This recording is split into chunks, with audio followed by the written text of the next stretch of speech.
Hey everybody, good day everyone. What's up?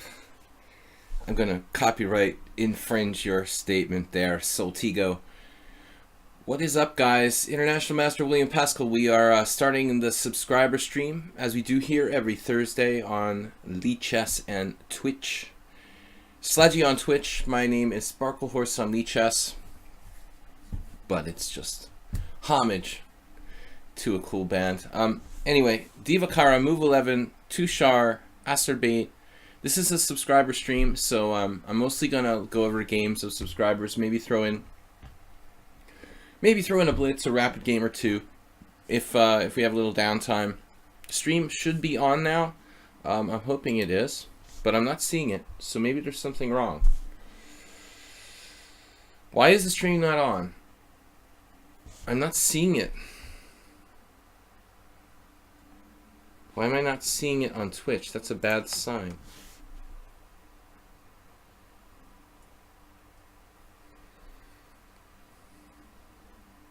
Are we on?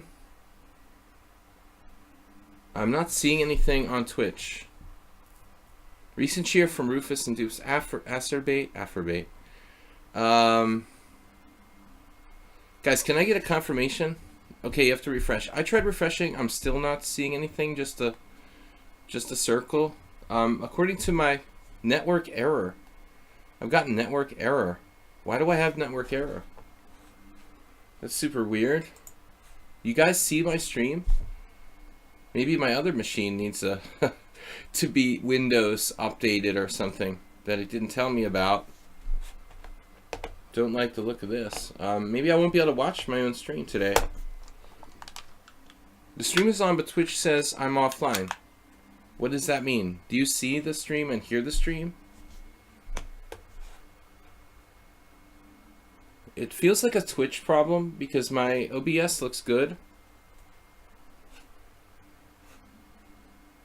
I mean, OBS didn't ask for like a key or anything weird, but I've never seen anything like this.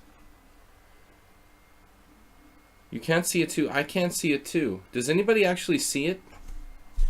It appears on lichess. And I'm having trouble with mine, like viewing mine. Is anyone viewing me, like sound and video camera and everything? Or not? Because it should be working fine. Nothing was changed here. Now, no, I can't see it too. Restart Twitch. I can see it, so Tushar can see it. Wait a minute here. Okay.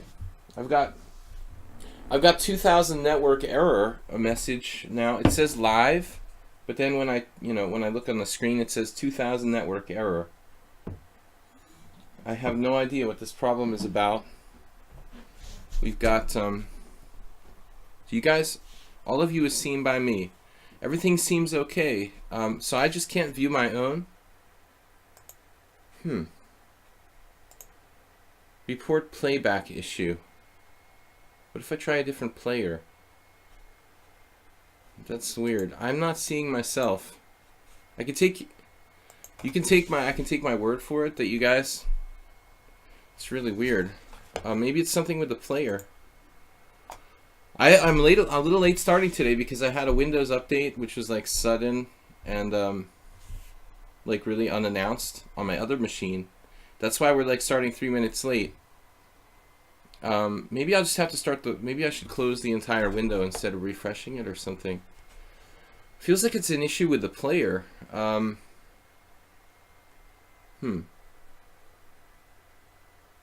Will it be recording? That's a good question. I assume it will be recorded, no problem. But I am worried about this. Report playback issue. Yes, it's not existent. Let's try this.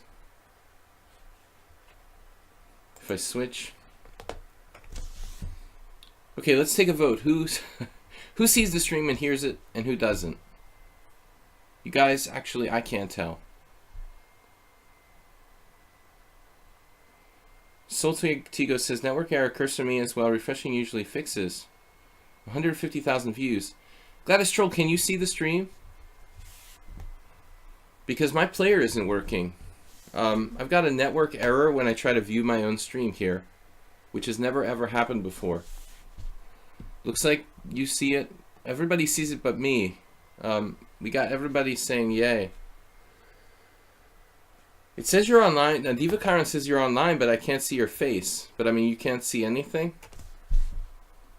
Diva Kyron, what does that mean? Like, you can't see anything. So everyone is okay except for me. Let me close my window and try to start it again, to view it again. I don't know. I just feel better knowing that it's actually working for everyone, including myself. I just want to... How is that funk song? Myself. You probably know what I'm talking about. Okay, I'm not going to start singing Curtis Mayfair. That would make me seem really old, but that's long before my time. Alright, we went from 22 viewers to 15 viewers. Have I tried turning it off and back on again? I tried. Now I'm up to 26. It jumped from 17 to 26. I feel like there's something wrong with my player. Theater mode. Whatever. How you guys got? You guys get yay? You guys are good. Well, let me know if there's any problem, because I'm just going to have to take your word for it. I've got a bunch of games to analyze. I don't know why I can't view it. Is because I'm using something go on with my wonderful Firefox browser. Sometimes Firefox is weird with players. It's better to use Google Chrome. Google Chrome seems to work better with videos than Firefox. Tushar, I see you watch a lot of streams and you got a nice rating. Says King UCast. Guys, subscriber stream. I'm gonna start going over some games here. Maybe we'll play this warm-up game with Troll and a Roll. Let me know if... Let me just start with one warm-up game. Let me know if the stream's working. You watch me only fully. Yeah, good taste. Anyway, guys, subscriber stream, game analysis. If you are a subscriber to the stream and you want to go over a game, that's where we do this tonight. I'm going to play this game, maybe like one other game, just to kind of get in the mood. But Troll needs to make a move. Yeah. All right, my knight will have to come out through G6. What are we going to do here? F5, symmetrical. God, I didn't even check like A7 was protected. Okay, so I'm like the only one that can't see my own stream for some reason. I don't know, it's really weird considering I just got Windows Update on the other machine and now this is doing this. Like it wants to do an update or something. I noticed when Windows Update wants to do stuff, all kinds of weird stuff starts backfiring with your computer. It seems like. What's mascot GM? My English is a little weak. Mascot GM.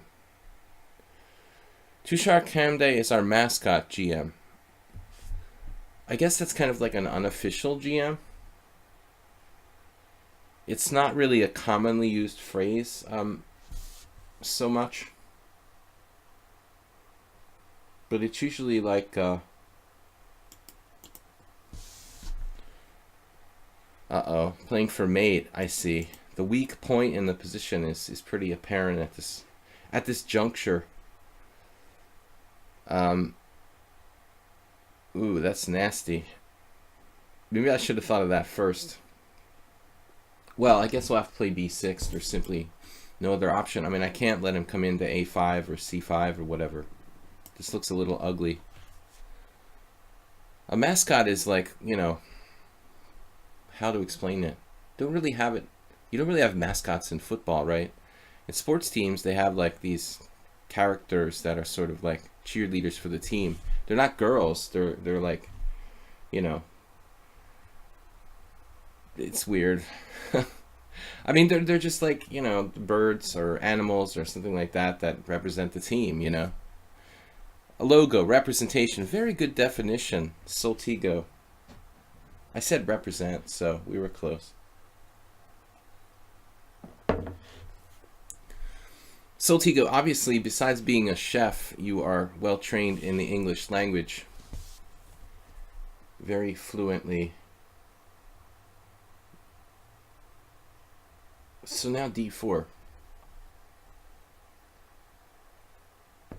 That's all fine and good.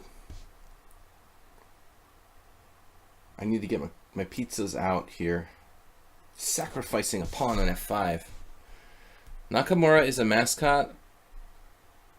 Or Redel? What is a Redel? Redel, that's a word I've never heard of. Riedel. Nakamura is not a mascot. But I don't think it, it really means anything in reference to GM. I would say a mascot for our channel or something. All right.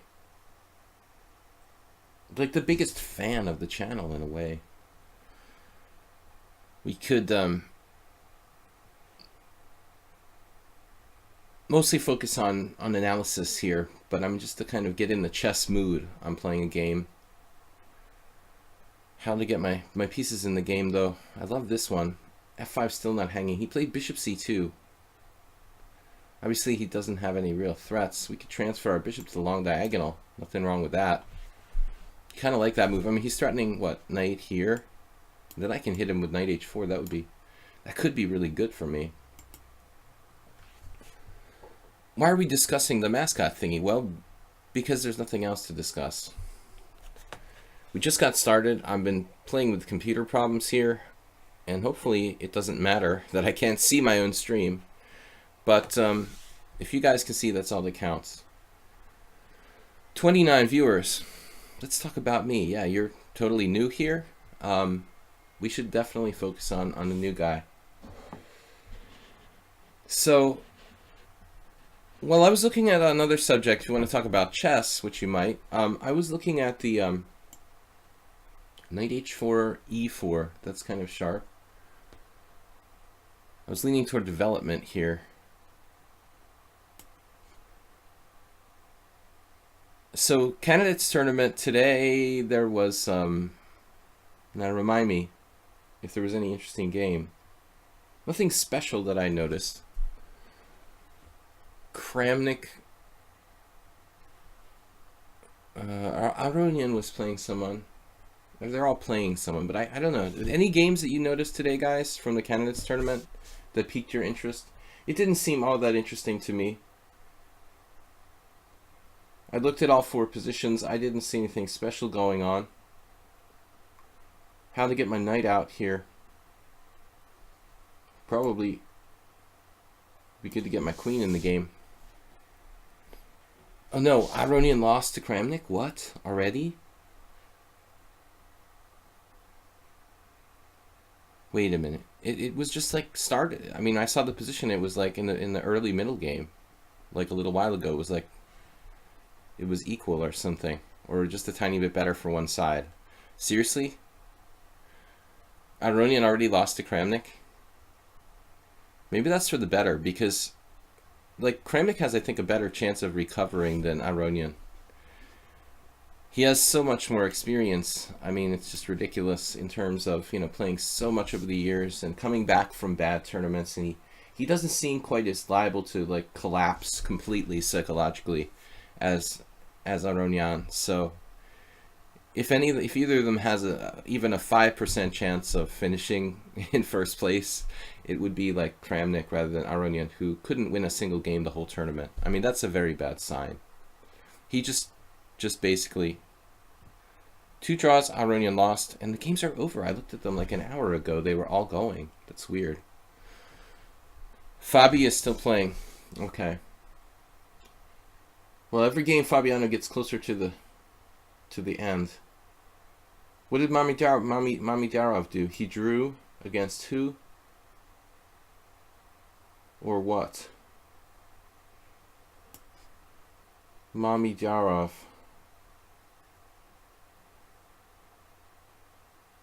Can go with f5 is kind of a nasty little threat here. Things are getting slightly unpleasant. There is a certain weakness in the white squares, or on the white squares in white's position, but his pieces are a little more better mobilized than mine, obviously. He's not really doing any harm just yet. I think I hear a woodpecker on the roof. Oh my god, is that possible?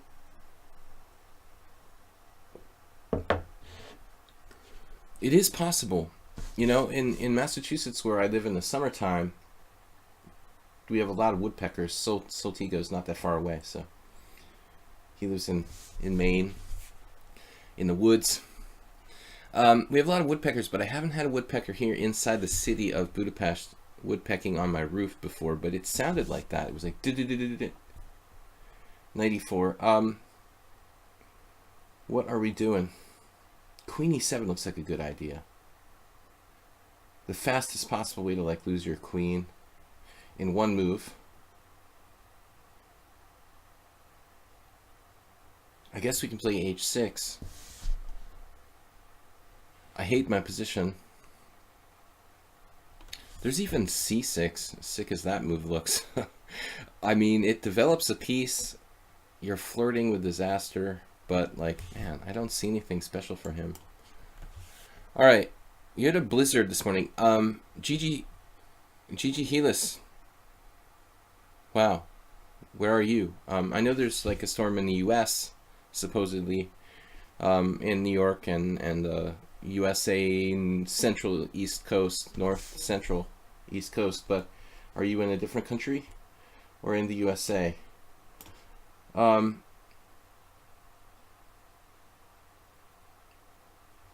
Woodpeckers in Budapest, I don't know, it's possible. Got a very nice news for bullet players. Guven Kurt, also in Budapest.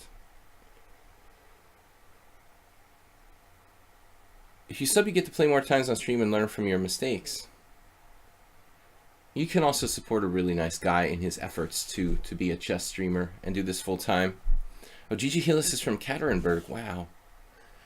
It's not normal. I wasn't really that sure about the latitude of Katerinburg. Yekaterinburg. You just think of Russia and you think of snow, you know. Unless you're in like Sochi or something, but how far north is Yekaterinburg? I don't know the geography well enough. Okay, we're going like a little bit worried about him playing g4 here.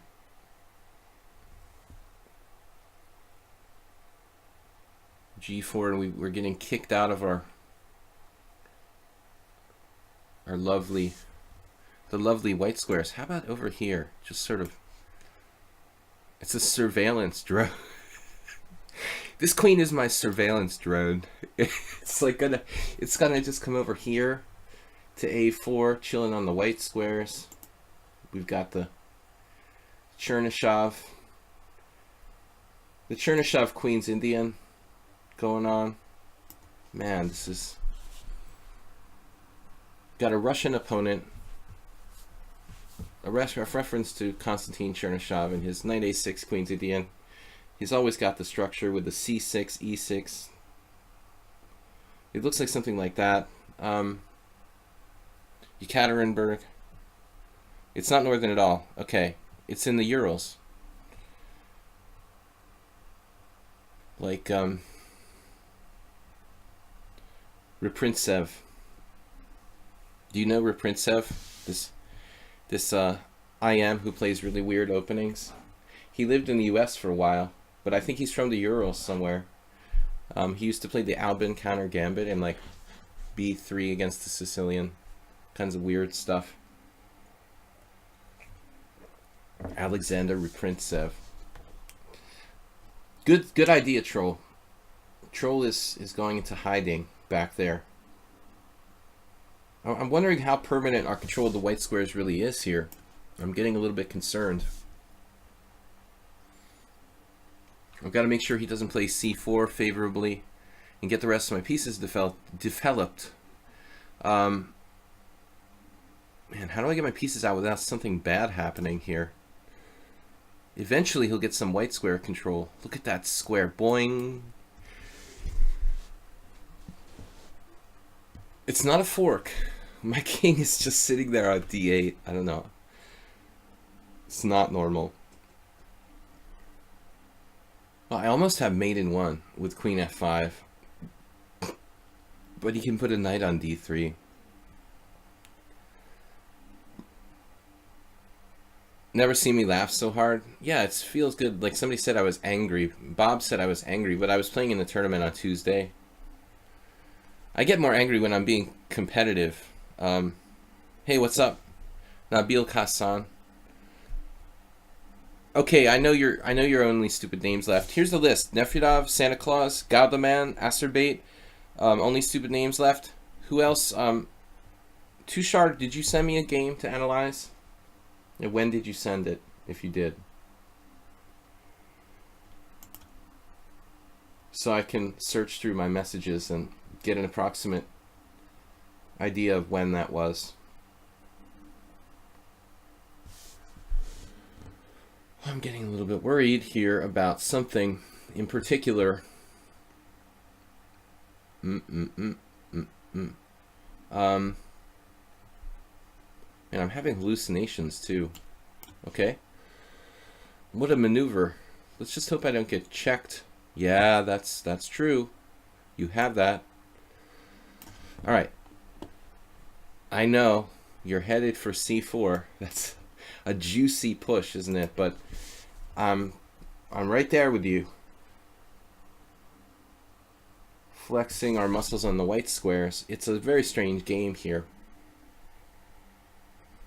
When I logged in today, I had a message from lichess. Oh. 54 points in bullet losing to cheaters. That sounds like multiple. How do they bullet, really? Not that common to get them in bullet, is it?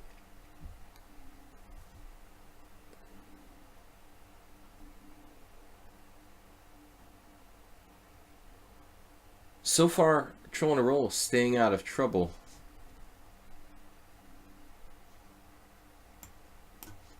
I'm just going to sit here with my king perennially on d8 and never castle. I could castle kingside. I actually thought about castling kingside long ago, and then I was just kind of never bothered to get around to it. Now he's got what? Some sort of threats. I like this knight. It's like connect 4. The horsey. The horse. Diamond. Playing really well today. Be happy. Anyway, we're going to do mostly analysis. I just wanted to analyze and maybe play like a game or two. But Tushar, did you tell me? Did you tell me after yesterday's stream you sent it? Okay. But you're probably one of the first ones in that case. But you guys, let me know if I forget about somebody.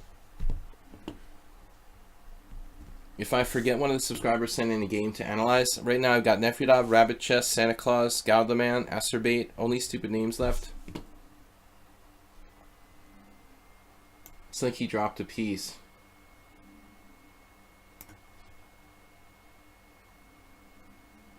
Two for one sale. Discount nights. Oh no. Don't take the knight on a3, okay? Do something else. Save your other knight. Save your other knight. Just move this one to f2. Problem with the white squares. Okay, guys, let's do some game analysis. That's the point here. Well, don't have to shame the cheaters here. Nabil, whatever. All right, let's go to our game analysis games. So we'll see the truth. Who was first? Maybe Tushar was actually first. Rabbit Chess. Take a pick between these two games. All right, what do we got? Nefridov, blah blah blah. Personal messages. Acerbate. Thursday game. Okay, I think that you were first, Rabbit Chess, probably here.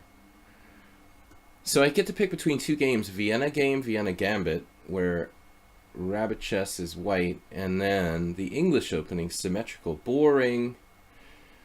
I would definitely rather choose the Vienna game, but I know the symmetrical English better. So let's see. That looks more interesting for my repertoire. Whereas closer to my own personal repertoire, whereas the Vienna game might be a more interesting game. Okay, let's take a look at the Vienna game because where did I see this played recently? Oh, there was a good game in, I think, Reykjavik. I noticed something kind of surprising. Eugene Perelstein, who was also a student of Roman Chinchiashvili when I was working with Roman long ago. Eugene had a game where he crushed a pretty strong player with the Vienna game with white, and I was kind of surprised to see that, you know. It was a pretty strong GM, I thought, and Eugene just kind of manhandled him in the Vienna game. You don't see the Vienna game very often at the Grandmaster level, so maybe not a bad surprise weapon. But I think Perelstein's game was actually f takes e5, knight takes e4, queen f3. So this is like, I know that the Russian Grandmaster Mark Seitlin, I mean, I thought he was Russian, but he might, I don't know if he was like, I thought he was Russian. He could have been from like a different republic or from even Israel, I don't know. But Seitlin wrote a book, I thought, on the Vienna game, which is like one of the only books I remember being out, you know, well, from my days of studying a lot of chess. There's probably like some modern book somewhere that I know about. But so queen f3 is funny. It's actually Stockfish's recommendation here, and it's always been considered like a sideline. But I'm wondering if this is why Perelstein played it. You know, because maybe the computer knows more than we know. You know, but if you guys want to check that game, Perelstein white. I don't remember his opponent, a strong GM. And he played this queen f3, and the guy, well, Perelstein is strong strategically, and he just kind of knew what he was doing, strategically getting a kingside attack against another player. So you should look at this queen f3. I mean, it looks like it's, okay, been played by Julius Sachs quite a bit, and Hikaru played one game with it. But Hikaru plays queen h5 on two queen h5 as well, so that doesn't really say anything. It feels like the Latvian gambit or something. Yeah, but here, Tushar, you don't know what your theory, you're not supposed to take here.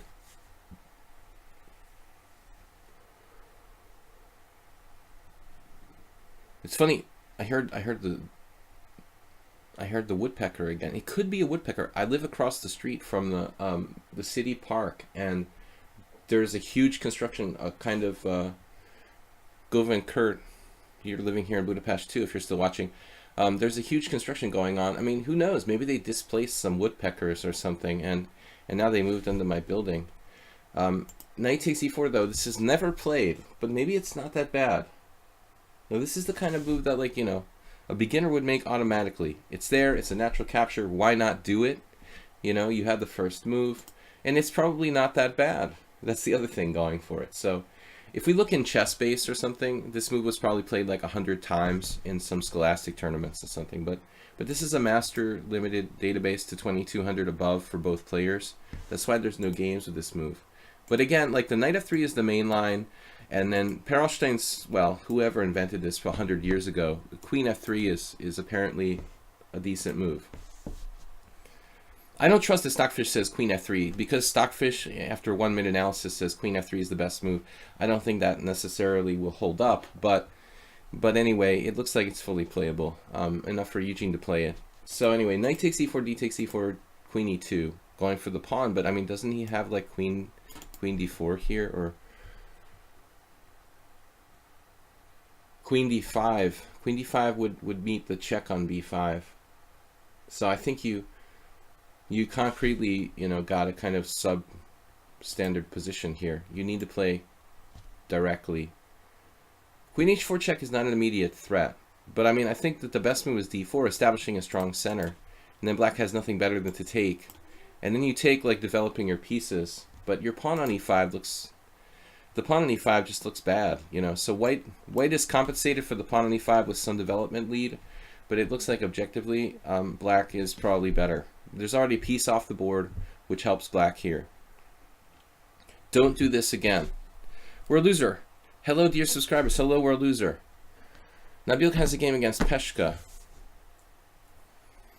All right. Don't do this again, Tushar. So we've got knight takes, queen here, and then he did what I thought he would do. But like the engine points out, this might be better. It might be better to actually you know, just trade queens on b5, and black's like got a better structure. This pawn is sort of hanging and easier to attack than the e4 pawn. So according to the engine, the best move is bishop f5, just concretely defending the pawn. But okay, we're not computers. That move is, you know, counterintuitive because it looks like you're having to sacrifice material here with queen b5 check. But think about how far behind white is going to be in development in this position. Like, I don't know what I would have come up with. You can't play, I mean, if you play knight c6, you'd have to play bishop back to d7, it looks like. And play it like this. But this would be like, you could just eliminate this variation for white, like right off the bat, saying, okay, white now like lost the initiative. I don't like this. It looks dangerous. That's enough for me. So, not good. I'm not sure I understand the point of queen b5 check now. It defends the pawn, but you have to go somewhere after that. So we have a concrete problem, though. That pawn is just falling. There's no way to protect it. What if we played d3 here? How bad is this? There is that check with sacrifices on c3, which is really kind of nasty. We might have to go Spassky style and play king d1 now. I don't want to watch.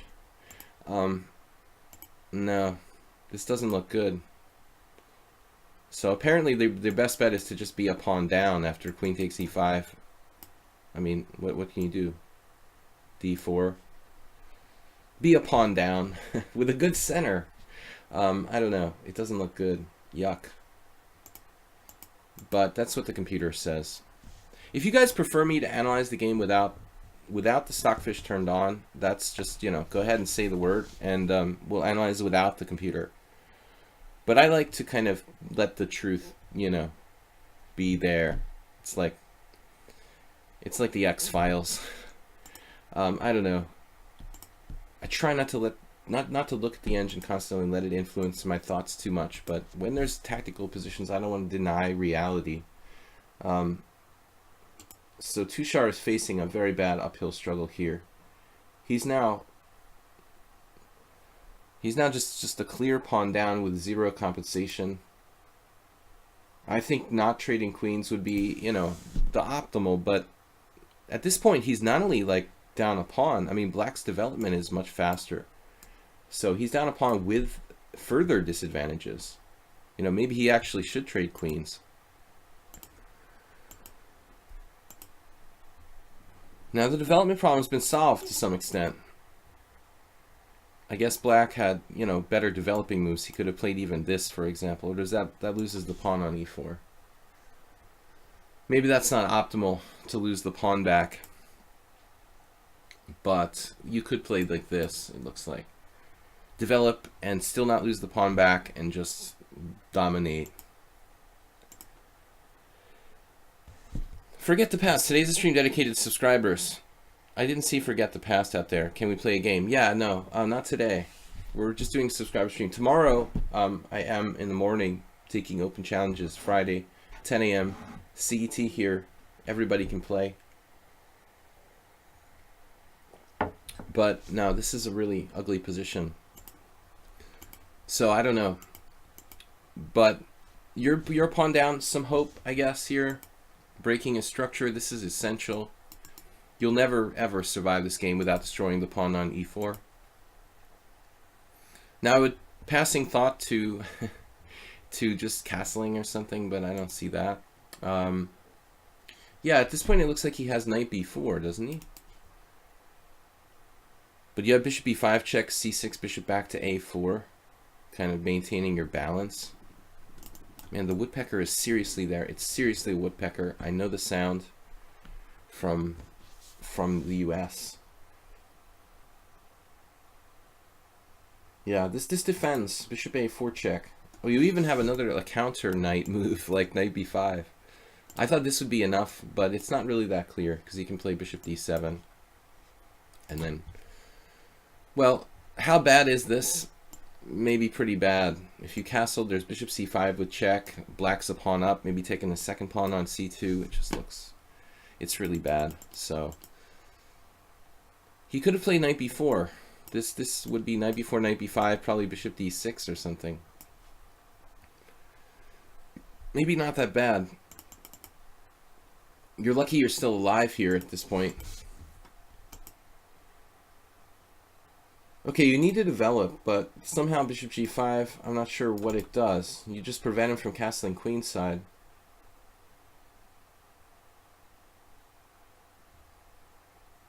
I guess you would prefer to castle queenside here and maybe place your rooks in the center, on the center files. Your king is never really safe. Safer over here though than on the king side.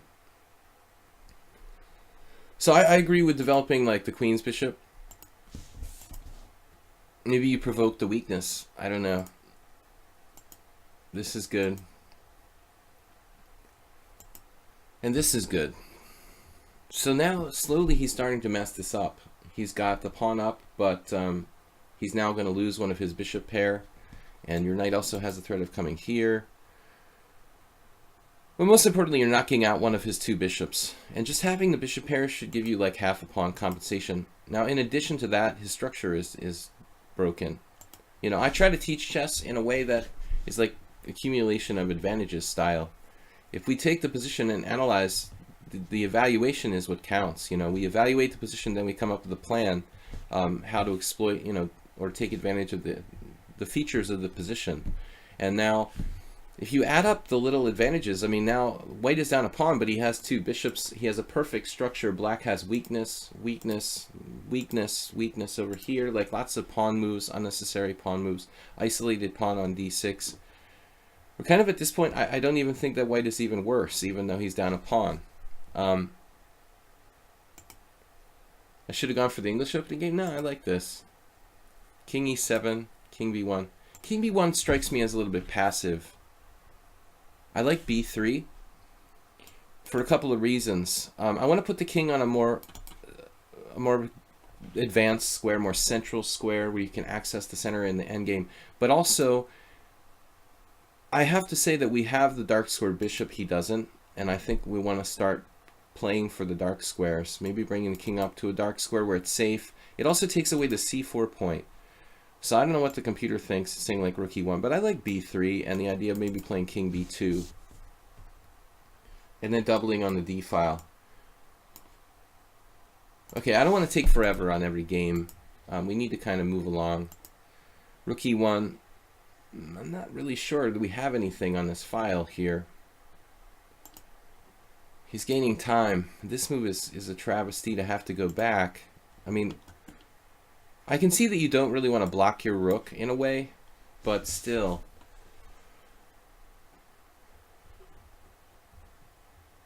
It seems passive to play bishop c1. This is not an easy move to make. He's bearing down on c2 now. Now you played b3. I think you lost some time in doing that. He's got bishop f5 with already like some nasty threats. You're lucky you have maybe bishop... you have tricks because of his king position with bishop d3. Bishop f5. Yeah, this move maybe not necessary. Okay, rook d2 is okay, but what about this? Unfortunately, you have to trade your bishop pair off, but I think you misplayed it over the last 5 moves or so, to the point where now black is slightly better, or significantly better again. It would have been better to play b3 earlier, and just put the king on b2 to begin with. See how the king position on a white square already burned you. You ended up getting targeted on b1. Oh, he's just hanging his d6 pawn. Well, essentially, it's just in take. Okay, here, bishop h5 check. I don't think this does anything at this stage, but it's like a fast game. Okay, 20-20. What's the time here? We can see the time. It just shows move times. Where's time? Oh, it's showing 12:50. Okay, bishop h5. Yeah, we don't want to trade, but that is a powerful bishop, so I guess we have to. Man, he's got a good square here on e3. Definitely a strange decision to put his king out here, but what is he going to do? Apparently he could have gone to f5 because h6 is protected. A little more breathing room on f5. This is kind of trapping your own king in a possible mating net. And looks dangerous to me. And the king literally doesn't have a lot of squares at this point. Wouldn't be surprising if some kind of weird mate happened. You almost have g4. Well, still nothing concrete for white. Yeah. Well, I don't know what happened, like you got lucky later on. The game changed directions numerous times. Good idea not to trade rooks. He gets crazy with the active king. King g3, wow. I was actually playing over someone's game. Oh, there's the European Individual Championship going on now. And playing through a lot of those games the last couple days from the European Individual Championship in Batumi, I noticed, you know, there's usually a few players I like personally, you know, how they play. One of them is this Russian player, Rachmanov, or it's Rachmanov, I think. And Rachmanov had a really nice game, I noticed. But it wasn't Rachmanov, it was a different player. Never mind. You know who I was watching yesterday in Blitz here on lichess? It was Liviu Nispianu was playing on lichess. He has an account on lichess. He was playing 3-0. What I noticed about Nispianu is that he's really using his king very actively in the endgame. And he had a session with some weaker player here playing 3-0 yesterday. But I was noticing how, so it wasn't Rachmanov, it was Nispianu I was thinking of. But how actively he uses the king in the endgame. I mean, this is a little bit over the top here for black. You know, I think he's taking some risks, kind of. But if a bishop lands on e1, it's mate, right? His knight is on a crazy square. Still, he's probably winning, and this is just a matter of time.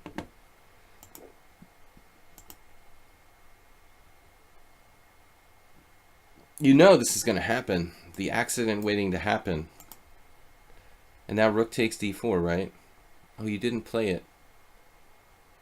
You don't have rook takes d4.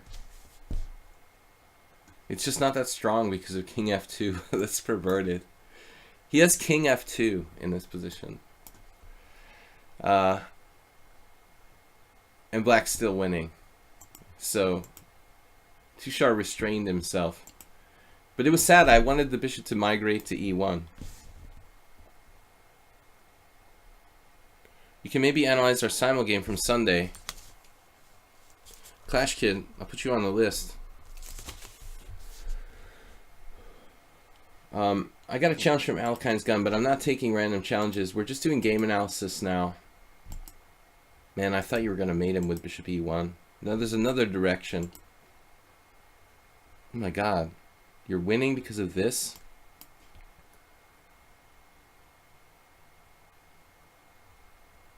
But how does that work? Like, can he go back to h4? What, there's some insane mate? g3 wins a knight? What's going on here? The knight is hanging. That's cute. I mean, it's very entertaining. So the knight is hanging, he has to take. Then you take here and you're basically winning all of his pieces. Well, not all of his pieces. He has a number of pawns for a piece at this point, and he's getting away. So it wasn't that simple.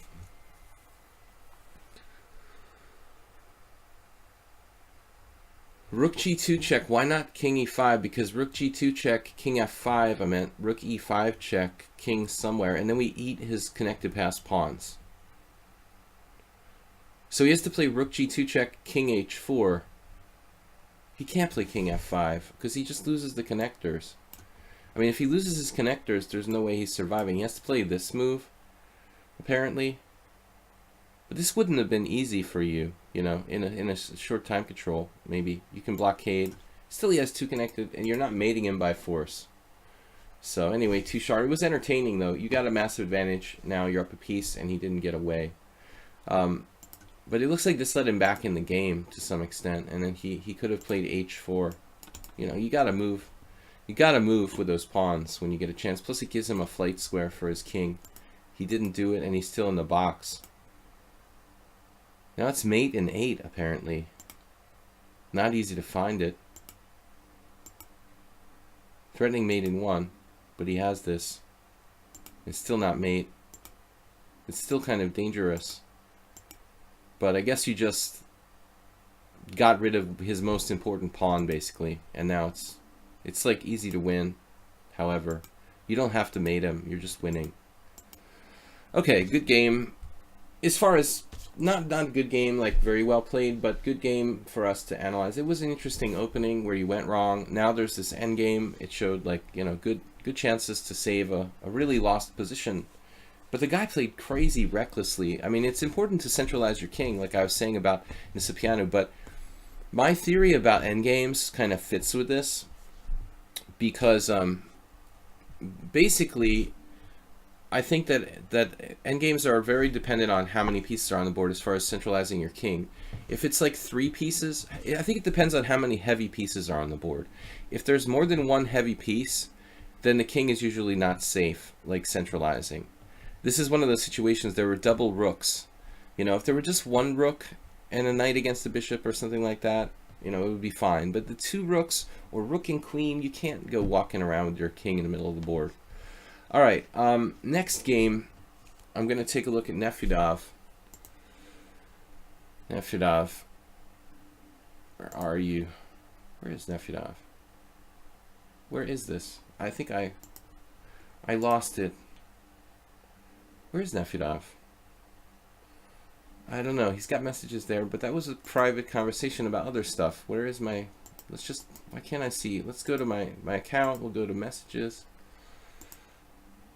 The woodpecker is seriously there. Inbox. Is this a cheater? Games to analyze, please. Okay, oops. We clicked on poor Nefedov.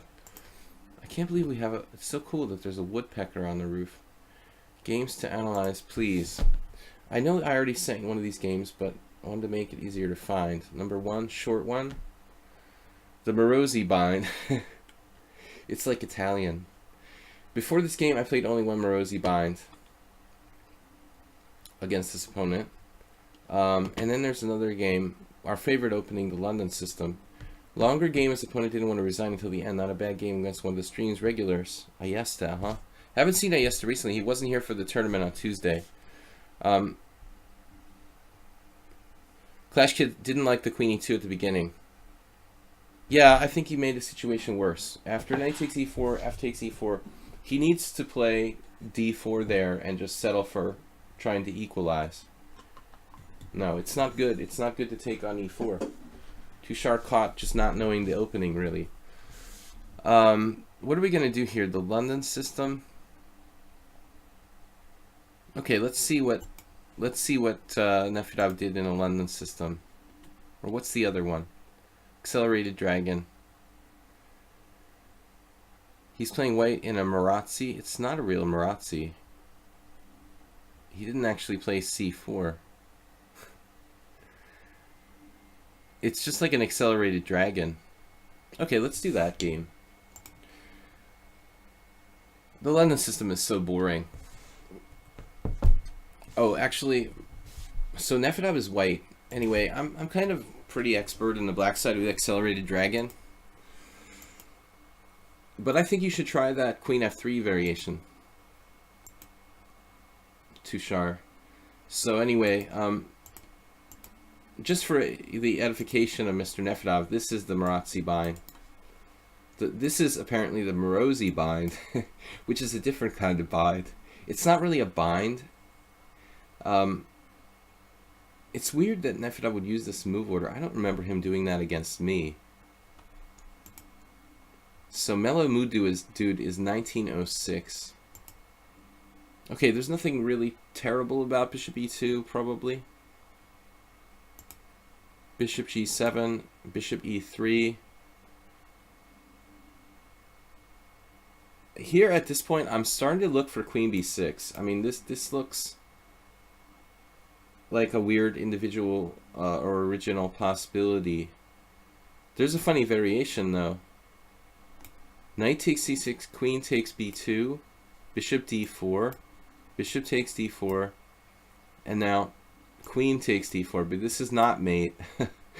Yeah, that's not good for black. So apparently you'd have to settle for this, and then white is slightly better. Maybe not a big deal, come to think of it. Bishop d4. Is there another move? Like c3 isn't possible. You have to go here. Maybe that's better. And then queen a5 check.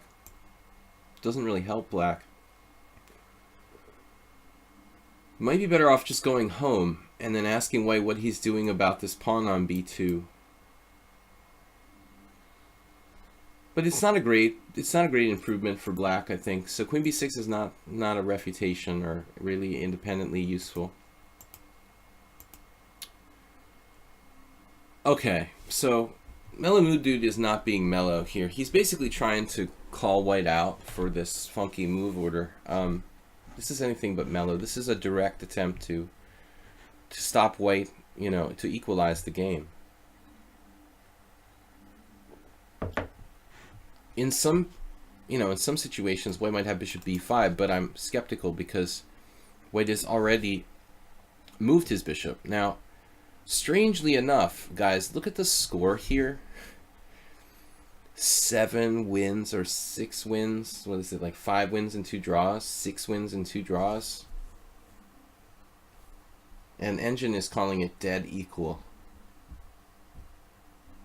Man, a very young David Smerdon played this. Hasna Daraglu. He was playing here on lichess yesterday. I played him in a tournament in Budapest years ago. Key events, Hasna Daraglu, Turkish Grandmaster. But anyways, bishop b5, Kivance. I don't know how to pronounce it. Bishop b5 though, looks like one of those moves that's good. But the fact that white has moved the bishop twice makes you skeptical. So only one player pulled the trigger on castles here. Feels right, doesn't it? Velikovic, Podlesnik, some kind of fairly solid IM.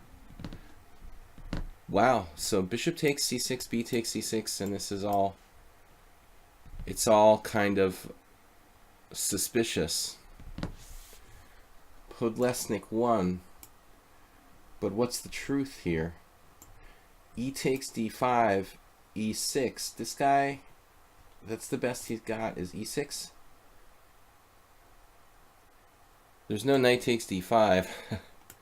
So this is the truth, huh? e6. Wow. And Podlesnik now played knight back to d4.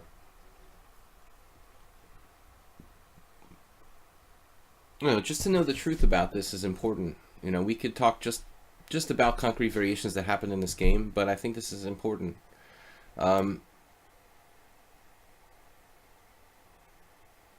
Man,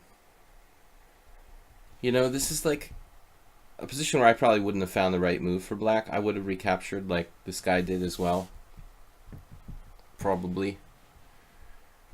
But man, just to show you the potential of keeping the tension, white could have to face something like rook b8. Wow. Stockfish is very dynamic, this engine, and willing to sacrifice pawns. No, this actually looks like it's pretty good for black. So it seems that actually there's nothing wrong with d5. Despite the horrible score black has in this position, it's probably a really good move. Maybe we'll play it against Fabi drew as well, okay, against Mamedyarov. So, well, that's obviously a hugely important game, you know, but it's one that both sides approach with caution, you know. Fabiano +3 doesn't want to take any risks, and Mamedyarov, you know, he's there, he's close. Anyways, well, I don't know what to suggest. I think it's a tough one. What about taking here? This is like the usual recipe for these guys who play white and they want to draw. Knight takes d5, knight takes d5, queen takes d5, knight takes c6. There's no queen takes g2 because of bishop f3 winning a piece. So they have to take back here. I've been here with black before, and it's just like draw. You've heard of Smallville? Like, this is Drawville. But wait, is white losing a pawn for real now? Oh no.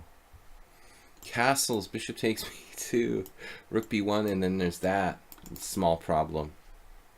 So, yeah. If white wants a draw, white gets a draw with knight takes d5. Nefedov playing knight takes c6. I don't like this position for white. I've been here a million times with black, and I can tell you that it's not really good for white. Equal at best. Long ago, I had a game and I always learned my lesson where you like castle. If both sides castle, and then you play f6, white has knight takes d5, e takes d5, and queen takes d5 check, winning your rook on a8. And I never ever fell for that again after the first time it happened to me. So you just have to play e6 first. Oh no, black played f6 first without even castling. This is psychotically aggressive. But I mean, this is the normal approach here. The danger is that white can set up a blockade Nimzovich style with queen d2 and then just like c4 or something like that. It's a very Nimzovichian type of position. But if black is careful, he can play like, you know, probably c5 or f6 before white can settle in and get a really strong bind on the position.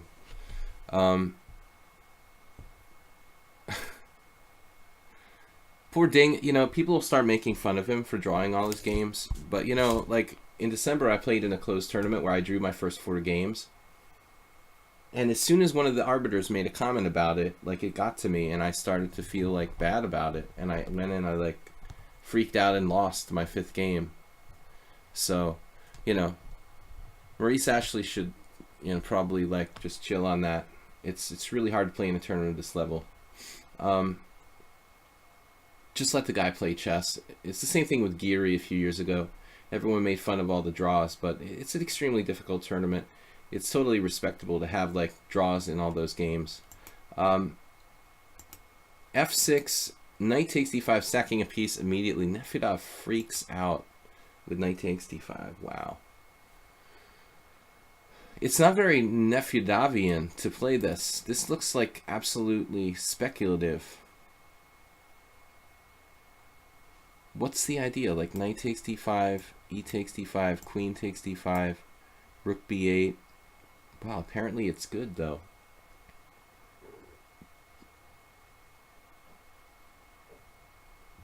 Oh, because of bishop b5 check. So it's just good. e6 and then bishop b5 check will be the threat.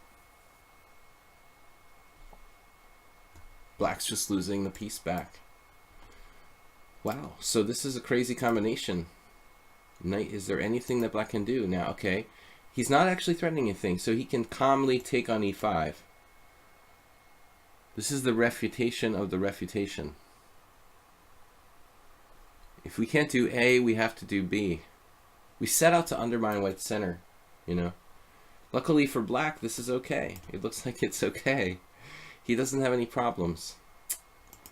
So he just didn't look before he leaped, took this pawn, and it's just lost for black. Whoops. You know, though, you gotta give him credit. This wasn't that easy to see. Nefedov had to see pretty far here. For a 5-3 game, to see bishop takes b6, that's pretty impressive, man. See that in advance when he like sacrificed the piece? Well, he probably didn't see it all. He just kind of got lucky. This is just winning now. So it just goes to show, though, you know, before you embark on a series of moves, I mean, you got to double check. Black just didn't see the threat. He probably missed bishop takes b6 in between move. Yeah, but, you know, not surprisingly, black is okay after f takes e. But the thing is that black is being a little too aggressive, you know. I think he should just castle or play e6 first. And then you can do what you want. c5 or f6, depending on what's going on. What makes those Scotch Gambit type positions better for white than this? Well, Move 11 is talking about those the Scotch Gambit Roman Gingiashvili style stuff where you like double the pawns on like c7 and c6, and then go for a blockade on the dark squares. Well, they're no better. I mean, the idea is the same. It's just that, you know, I know from experience here that we can kind of keep white busy before he's able to get that. But if he does get that, it's terrible for black. If he gets complete control of c5, if you give white 2 tempi here, I mean, black will probably be close to positionally lost. I mean, you don't have a bishop. It's very Gingy-like, you know, type of stuff. Killing this bishop on c8 is like Roman's biggest idea in the Grand Prix attack and other stuff. 11 fish, it's similar to like the 11 fish dragon too. But black just was a little too frisky. There's a nice combination by Nefedov though. You know, he's not usually that competitive, and this took quite a bit of analysis. I don't know if he saw knight takes e5 though. I mean, f takes e5. Okay, it looks like black has the worst structure, you know, so worst case scenario, castles. What if this? Can we take it? Is it still? It's still too dangerous. So black needs to castle as well. There's an actual game. Oh no, the Risting guy. Wait, I played him last year. He was 2376. That's interesting. In 2017, he was like 2286 or something. So he lost a whole bunch of points. I drew with this guy. I had a really bad hangover. And I might have been a little bit better, but I didn't feel good. So he offered a draw and I took it. I think he was probably surprised. I don't know if he knew that I knew. Alright. But this actually reached an actual game. That's funny. After knight takes d5 castles.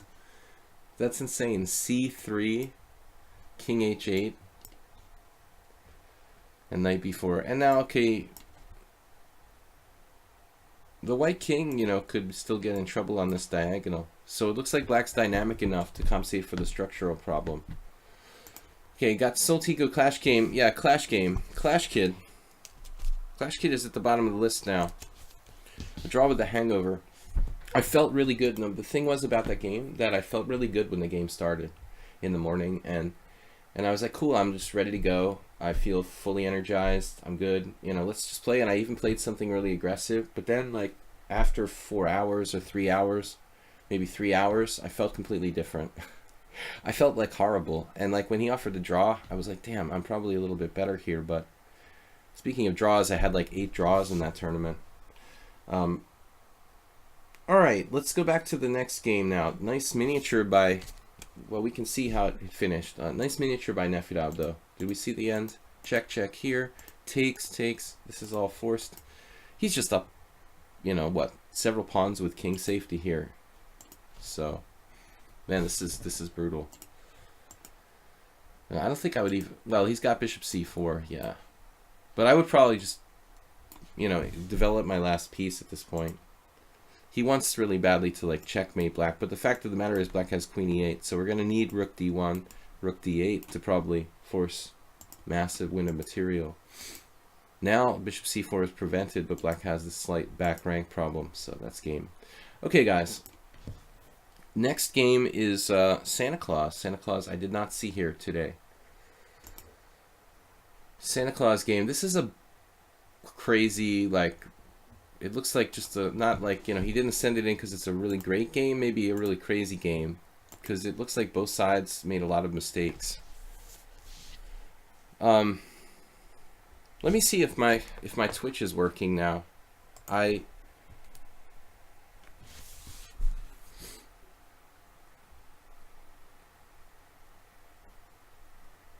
wasn't, it wasn't good.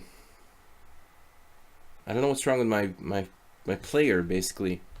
Waiting for the day I follows you on lichess. Tushar, we can follow you, man. Let's see. Man, my player will not work. Community players will make you happy. Tushar. There's a lot of Tushar.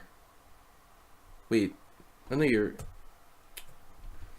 not Tushar, are you? You're not Tushar over there. Where are you? Rabbit chess. Well, I'll follow rabbit chess. How about that? We'll make rabbit chess a follow. Okay, anyway, back to the game now. Santa Claus. This looks like a really crazy game. Okay, not quality chess, but entertainment. So, Santa Claus, are you here? He's gonna watch in the replay. Guys, you can all see the stream fine, right?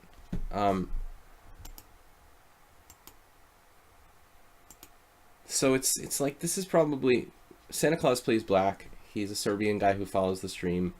He's pretty strong. He's now 2400 in rapid, which is very impressive. Blitzy is decent, but he's gone up to 2447 in rapid. I mean, G6 is probably one of the best ways to play with black against the King's Indian attack in the Caro-Kann. So, King's Indian attack against King's Indian. But I had a similar game with white against Attila Seba like 7 or 8 years ago. And I just philosophically don't agree with d takes e4. It may be, you know, it may seem like it's not a bad move, but I think fundamentally it is. You know, this pawn on d5 is in fact a very powerful center pawn that limits white's mobility. You know, there's no knight c4, there's no knight e4. You're trading, when you trade d takes e4, you're trading a pawn on the 4th rank that's your centerpiece of your position, basically, for this pawn on the 3rd rank. Does that make sense if you think about it philosophically, to trade the d5 pawn for the pawn on d3, you know?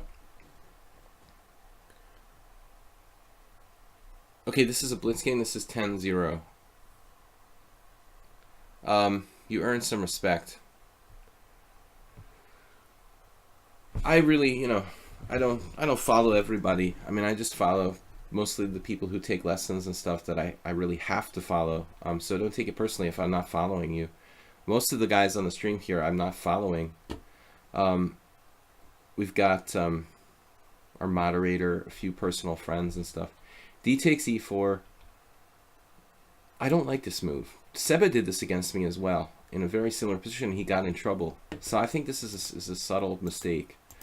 And I don't understand what it does. I mean, maybe you have some plans of bringing the bishop out on a6. But that's okay. I mean, many times in the King's Indian, we're going to actually redeploy this bishop back to f1 and activate it into the game. I played a lot of King's Indian type of positions, so Elvest. Elvest has left the building. Knight a6. See, there's no really good way for black to develop here. You know, you could do something like bishop g4, maybe just trade your bishop off, like, but it's not very enterprising. You know, white's just going to have like a small advantage. So, I don't know. I don't know what black's supposed to do. It would be good to be able to play e5. If we could play e5, the position would be symmetrical. Maybe not that bad for black. The problem is, white can play e5 here.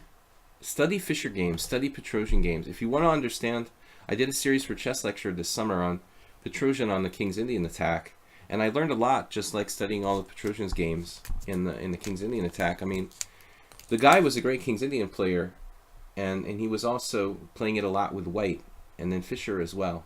So study those two guys, and you know how to play the white side of the King's Indian attack. But it seems that white can play e5. If you play queen e2, the main move here, I assume black's going to play e5. If you give him time, probably black should play the move e5. Kirill Shevchenko. That name I saw at the European Championship today. Knight c4 going into d6 is a classic idea, but still, I feel like black should get some control in the center here. Rook e1. This square doesn't look right. It's never good, you know. Fischer and I agree on that. Queen e2, queen c7.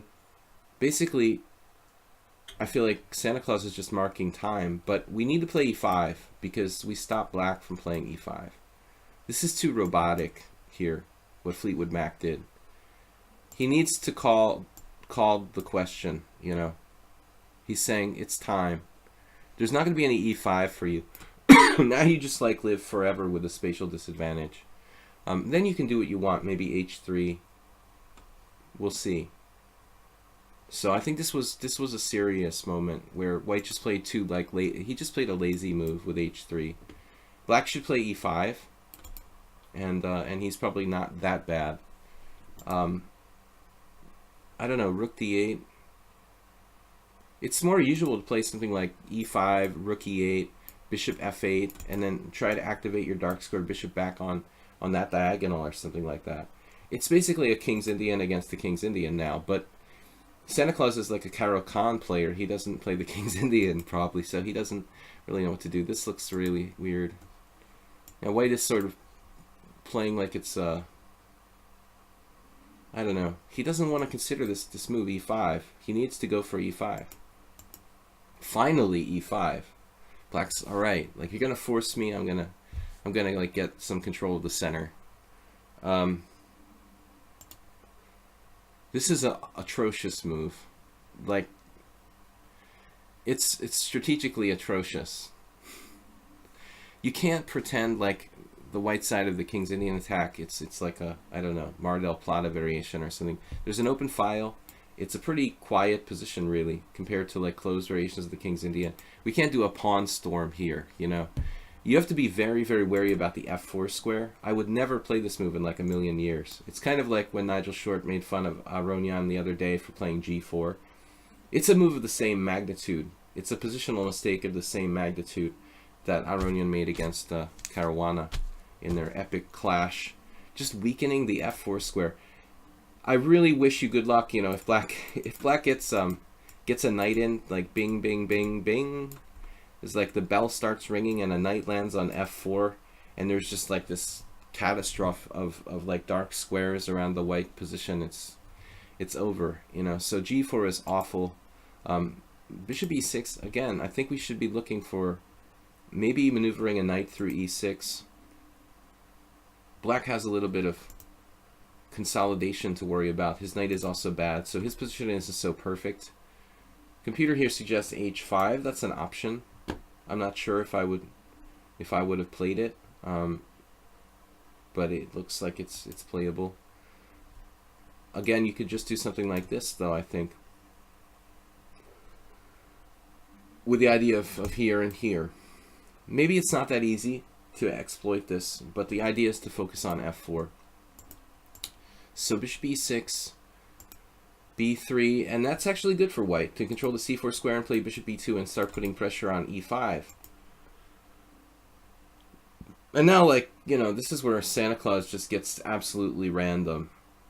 It's some kind of crazy provocation to like get white to take this pawn on e5 to open up tactics on the long diagonal. But if Santa Claus wants to just play tactically, I think he should be playing a different opening, you know? I mean, I don't know. This doesn't seem like, you know, the place to be doing that. If white plays bishop b2, I guess he's in dire straits. Still, there's time to play this, but the rook is very awkwardly placed on d6. If I could take this pawn back, I would take it back in an instant. I would put it back on g3 instantly. If there were backward... I was thinking it would be an interesting...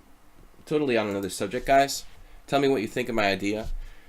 My idea for a new variant of chess is very simple. There would be like just one or two moves in the game and you could move a pawn backward. That would be the only change. It would really totally...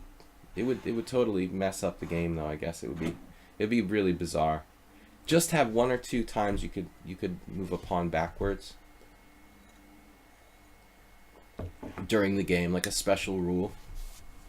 This would be my backward move with g3. It's awful. So anyway, where are we here? So the guy takes on e5, and obviously snap, and the long diagonal just opens up. Dragon. White has a few threats. Okay, there are some threats. Maybe we should saw off that knight as well, no? It's an offender. I mean, how bad would it be if we took this? It's not our move, that's the problem. But we could do it first. So let's say bishop takes g4. Yeah. Yep. The engine prefers this. No, you know, there's these nasty checks and stuff. Why don't we just make our life easier and play bishop takes g4? That seems to be best. But simplicity is obviously not Santa Claus's. It would complicate things. Just 2 pawns, like, you know. Maybe 1 or 2 pawn moves backward. What about this? Hey, bishop f4 is logical. He's winning back his exchange.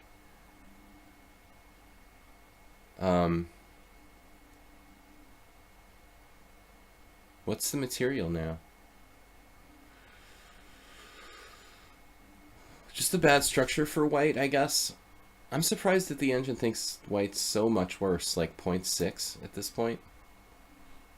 It doesn't seem like it should be that bad. I mean, just the only disadvantage for white is the fact that he has, like, broken his king side a little bit. Okay, this is like a 1-move cheapo. Okay. But he just dropped a piece. So it wasn't such a simple cheapo to deal with. He could have just come back here. Okay, it looks crazy. It looks like you can't get out of this pin. But black has bishop f8, I guess. And then you stop c5. You concretely stop c5. Okay, not an easy move to play, though.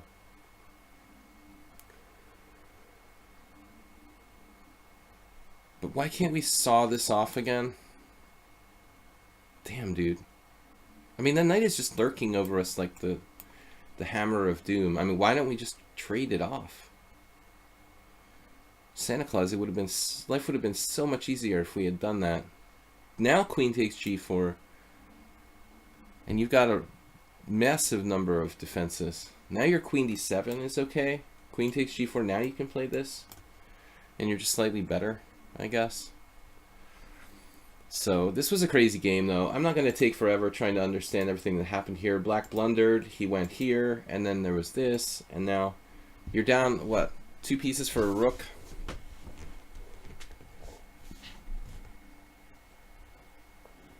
Two pieces for rook, and the material is actually balanced now. Rook and pawn for 2 knights.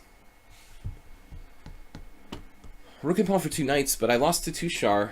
Was it Tushar? A couple weeks ago in a similar position where you traded my dark square bishop off, and there was just like a knight, and I got mated on the dark square. It's basically the same kind of thing. I still remember that. That was an unpleasant experience. Because I wasn't sharp enough.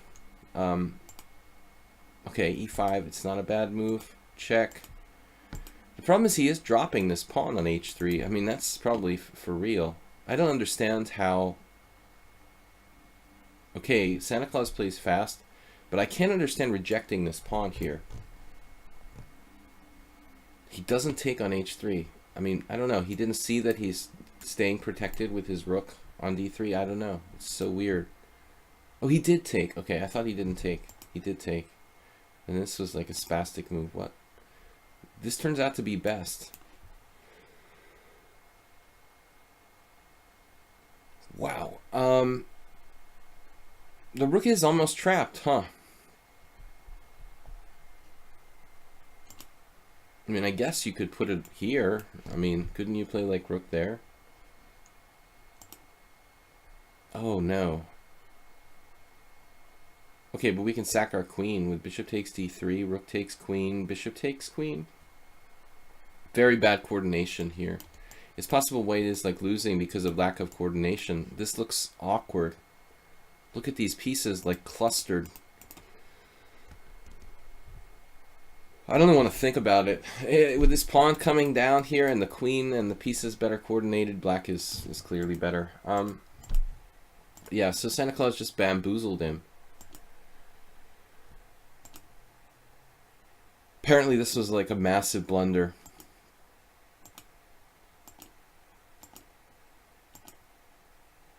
Now black is just attacking the white king directly, better coordinated, totally winning. Kind of uncharacteristic for Santa Claus to trade queens. He usually likes to attack constantly. This is typical ending. 2 minor pieces. I beat Arthur Bisgeier like this once. It was pretty much the same thing. Like rook and 2 pawns for 2 minor pieces. He just couldn't coordinate the rook and or the knight and the bishop well enough. This is just enough for black to win. So should be winning. He finds a way to mess it up. It's basically a 1-minute game at this point. B5. Still everything's okay. Still everything's okay. Apparently this was a blunder, and then he's going to get mated on the back rank. Whoops. Oh, we found a way to get out. Good idea. Everything's still okay. And then he drops this pawn. Now we're still almost getting mated, but no. Why here? You could go up to e4 maybe.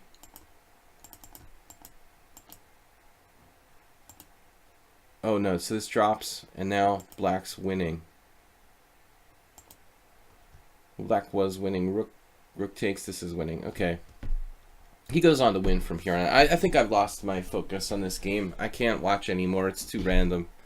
Anyway, it was very entertaining. Let's go back to the next game. We've got challenges, but I'm going to try to like put those on hold while we try to catch up with the game analysis. Nefedov, we went over your game already. Rabbit Chess, Santa Claus, now Gao the Man. Gao the Man, guys. This is a subscriber stream. We're going over subscribers' games. So if you guys do subscribe, you're welcome to submit a game to analyze here. I take back. I didn't see if you submitted. I didn't see if you submitted a game. We've got about an hour left. I'm going to try to get through the remaining games. So where is the next one? Acerbate. This tournament game from my arena. Have other players... What? Have other plays better and worse? Thought this one was merit. Okay. Nefedov was the third game. Disconcerting is one most definitely arranged the board. Closing it, losing it, making an opening move because of star clock. Well, anyway. So this is what? This game I won. I blundered in the opening and I was in deep trouble, but I caught back and won a much better game. I realized then with Nefedov. We'll review this one instead. He feels this is the better game. Okay? Wow. Acerbate, you won against a 2000 player. Nice job, man. Maybe you're learning something here. Divakaran. Oh, I forgot. I forgot to do your game first. All right, we'll do Divakaran first. No, I know you're a subscriber, but I just kind of forgot the order here. You could do your game first. This is my first game to get analyzed by another player. It's an IM. Thank you. Okay. This is Divakaran against Uraust, and we'll do Acerbate's next on the list, and then Only Stupid Moves and Clash Kid. We'll do that order. That's what I got on the paper anyway. So I probably freaked Gao the Man out that I wasn't going to do his game, but I would have done it anyway. The next one, Gao the Man is white. It's in English. But if black wants to play e6 and d5, there's nothing you can do. You know, sadly. I don't recommend, you know, any way to avoid the Queen's Gambit decline. You just have to decide how you want to deal with it. But the way the Gao the Man is playing with knight c3, this means he's going to have to go into Queen's Gambit.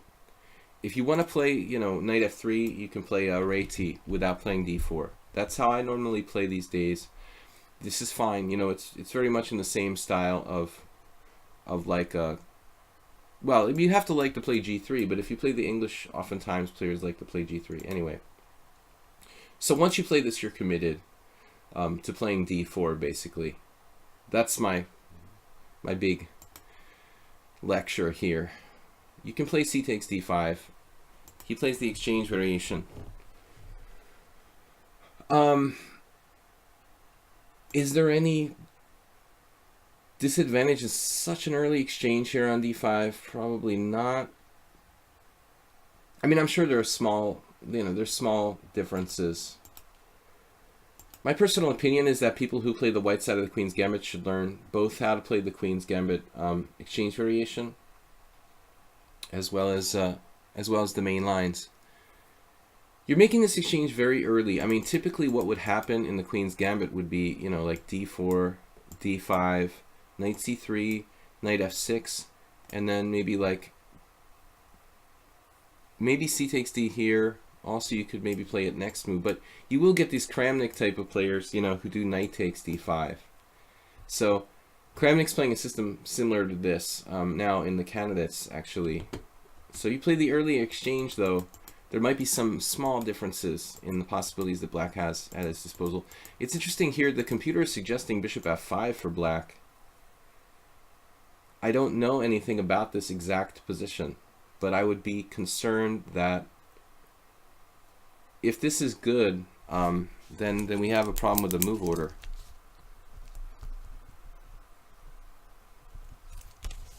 So that's the question.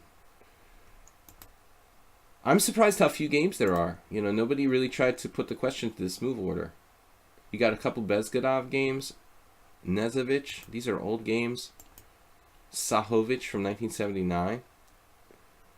But dude, I mean, if black can get away with this, playing bishop f5, then, you know, he has a kind of improved variation. It all hinges on this, apparently, knight c6, and then trying to sacrifice the pawn there. If queen takes b7, we're just taking on d4 with a raging attack. Okay. If queen takes d5, still big problems. So I don't know, you know. I mean, what's the deal here? Knight f3? This is a very strange line. Wow. This deserves serious attention. The engine, though, doesn't do well with variations where knights are getting trapped on a1. Like, it may not see over the horizon fast enough. We might need to let it, like, think on a long time. Like, about knight b4, I don't know if it can really evaluate this position fast enough. Regarding variations where that knight is going to get trapped on a1, they're very long variations, very tactical, probably. I don't know what the deal is with this. But what's striking is here, Stockfish is claiming that this is just okay for black. Wojtaszek versus Grishuk, Ivanchuk versus Morozevich. This is something to really look at, you know, because I'm wondering if it's not an almost kind of like exploitation of your move order by playing c takes d so early. It's very, very early here. I mean, look how few games there are. Only 331. So I think in a subtle way, this might be an inaccuracy. But very few people would even think about like how to exploit it. You're supposed to play d4. So that's an opening question. Yeah, now, okay, bishop f5, we're talking about this. But there's also this, c6. This is also fine for black. You know, so I think this is pretty well known. This is good enough. It basically equalizes. Yeah, it's not really the greatest move order for white. You need to like play the CD like a move later. But anyway, this is a line, apparently. The guy did play bishop f5. Wow. He did. I asked you a question. Are you talking to me? Isn't that like a Botvinnik setup? You guys, are you asking me a question? Don't say that me, Soltigo. That's very confusing. Or you. When people say you on the internet, is that me or you? Wow. I'm shocked how few games there are here. So, apparently this has been played the most. But bishop f4, okay. The woodpecker strikes again. c6, yeah. Marcus versus Perunovic. Serbian championship. e3, I guess it's just equalizing for black here, you know? It just looks like Drawville.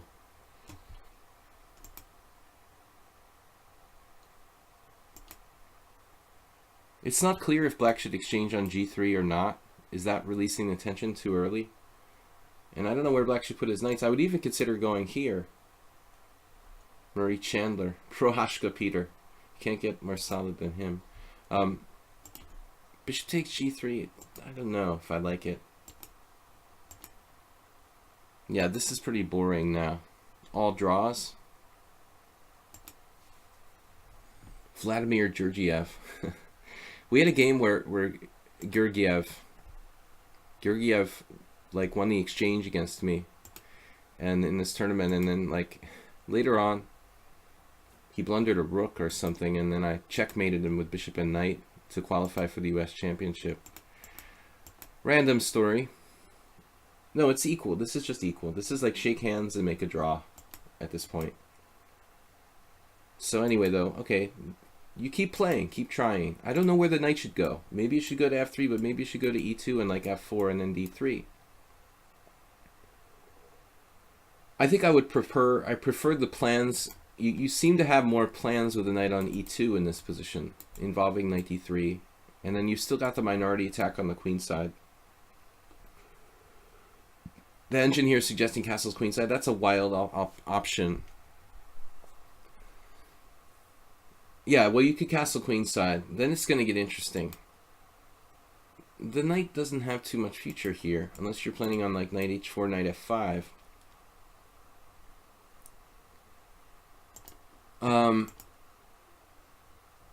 He castles, and then you play g4.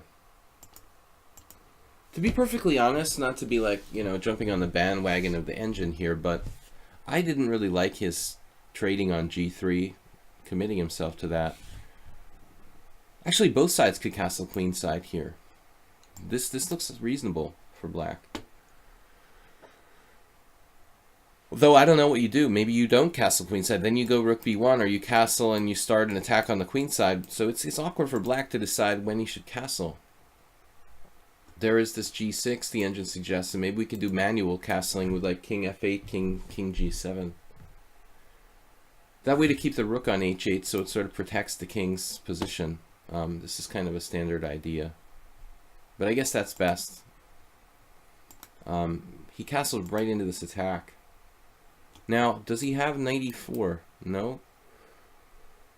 Knight e4, take, queen takes. You don't have time to take on b2. It's amazing you have the strong attack like instantly out of the blue. And now, you know, he can't play h6, so looks like he has to play g6. How bad is g6? If you can castle queenside and then double rooks on the h-file, it's going to be very bad. The question is the timing. Does he have any counterplay with like c5 and trying to attack you down the c-file? Let's try. I mean, I really want to just castle queenside here, but apparently he can take the pawn on g4. So this may be strong. Even g5 is strong because you can trap him on g4 or just kick him off of h5. Yeah, you've got a very, very strong attack literally out of nowhere. But I mean, I'm not trying to take away from your game, but I think you had to be realistic that you were fortunate that he sort of castled directly into the attack.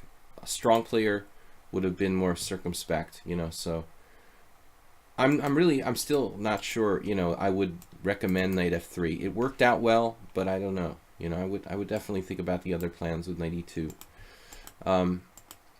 This is strong, but why retreat now? He's threatening knight e4. He's threatening knight e4. Can we play knight g5? It's too slow.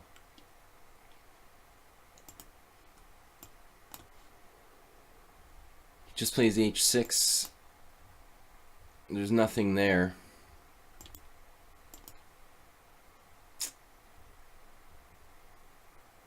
Well, obviously, you know, you feared him playing knight e4. If you castle queenside, he plays knight e4. It's not so easy now. We can look at the engine and maybe see some winning line, but it's not obvious. Maybe this is something like what happened in the game. Knight d2. Doesn't he have this? Well, queen takes d4, g5 wins, I guess, huh? No, wait. Yeah. He can't play the queen takes d4 because of g5, right? Wow, you have rook takes e3 with black. I mean, black has rook takes e3 here. But maybe it's not enough. That's a crazy variation, though. F takes e3, queen takes e3 check, king f1. This is Mamedyarov, like. Not enough, though. Not enough. 4 pawns for a rook. Wow, 4 pawns for a rook. You must have had to calculate that, though. I mean, 92 looks wrong, you know? It looks wrong. It looks slow. No, I mean, I would castle. You're not threatening anything direct, I guess. You're threatening the double on the H file. So that's direct enough. Well, I would have been concerned about this, first of all, you know. So you made a bad move, and then you went G5. Now he goes here, and then G4. Obviously, he has knight F4, but you're getting out of there. Knight F4 doesn't do anything. It's even worse than knight G7. Now it looks like black's just getting mated on the H file. That's what it looks like to me. This is just absurd, you know. He's got nothing there. Last chance for gas for 100 miles. Like play F5 or something. I don't know. He'll never defend. The other funny move he made, by the way, was like entombing his own rook and king on F8 by rook on A to E8. Like, shouldn't he have played rook F E8 when he played rook on A to E8 earlier? Knight E6 and then F4. Ooh, that's a nice pawn structure. As long as he can't break it up, it's pretty crushing. Yeah, I mean, I guess you could have played rook H1 as well, because you're hitting knight takes G5 with F4. This looks equally good, to be honest with you. Derndash, what's up? We're just watching Gal the Man mow this guy down. The H file is irrepressible, and it's almost like he's playing with his food. Now we can play knight F3 and plant a knight on E5. Like he's torturing him. Yeah, that's monstrous. Monstrous. But black had time to defend H7, which I'm not sure that was, you know, you had to allow that. But look at this. Goodness. When things coordinate, they look good. You got a dubious for that move, because the computer said you had a mating attack. Rook takes H7, knight takes H7, and then queen H2. What's amazing is how this just sort of materialized. It was the same way that like the initial start of the attack materialized. Like it didn't look very auspicious at all, and then all of a sudden he castles and it's like, vroom, you know, like white's just winning. And now the end of the attack is the same way, just like plays itself. He did rook takes E5, and then here. Well, that's kind of crazy, right? He's not going to be able to save the position though. I mean, you've still got just rook takes H7. And you're going to scoop everything down there. So it's lost for black. This is just killing time. E4. Nice. No mates. Rook with check. That's good. And it's over. Ooh. Strong move. Good enough. He's got a couple spite checks. And then it's over. King A4. Living dangerously. Queen B8. Ah, you didn't play mate in 1.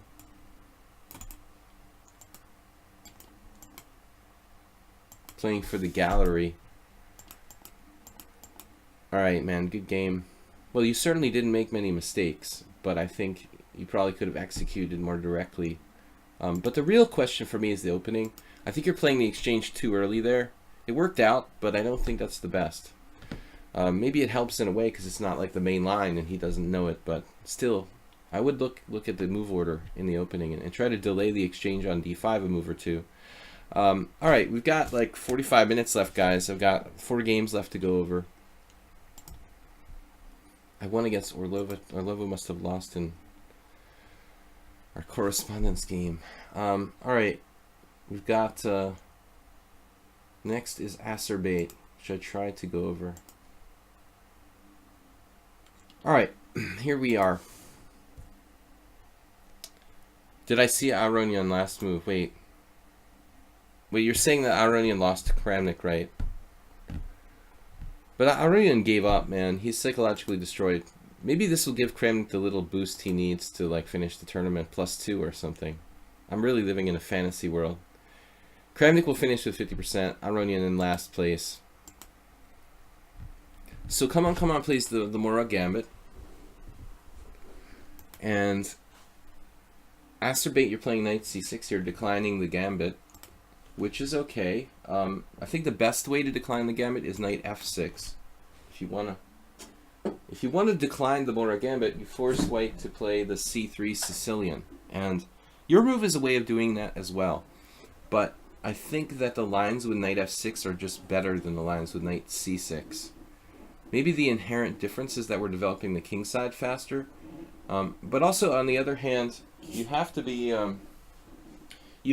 really like comfortable with the piece configuration and where the pieces go here, because I always felt like I was playing the Alekhine's defense, and in the old days when I first started playing chess, I didn't play the Alekhine's defense or Aliokin's defense, so I felt uncomfortable about this type of position, and maybe that'll be the same for you, Acerbate. Maybe you won't be comfortable like dancing around with your knight in the middle of the board, but this is considered to be like the best, theoretically, the best way to decline the Mora gambit anyway.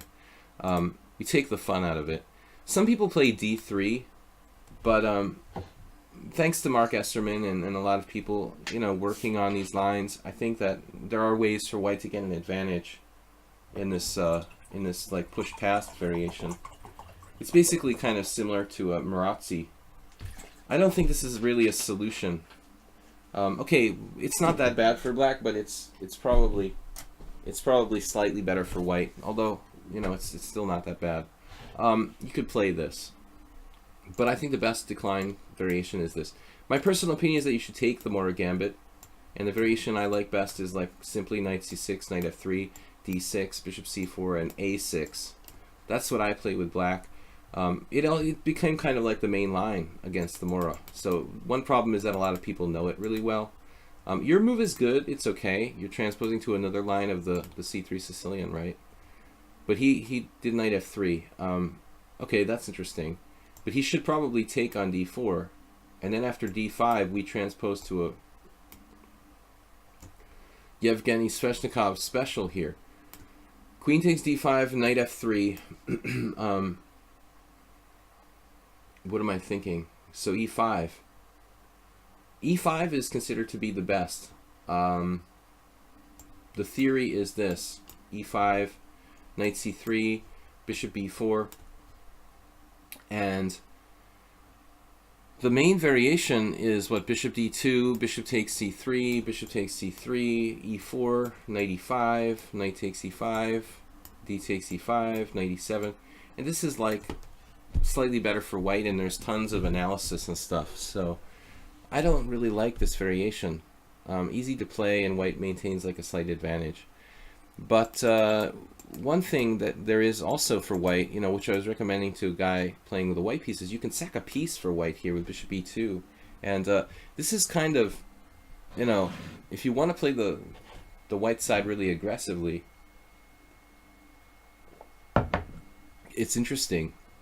Like e4 castles. This is extremely dangerous for black. Bishop takes c3, b takes c, pawn takes f3, bishop takes f3. I don't think this is okay for black. This is like a wicked attack. So you can't really risk this, and I don't know what you're supposed to do. Maybe there's another way to play with black. But your opponent played knight f3. I mean, I guess you can just play d5, no? What's wrong with d5?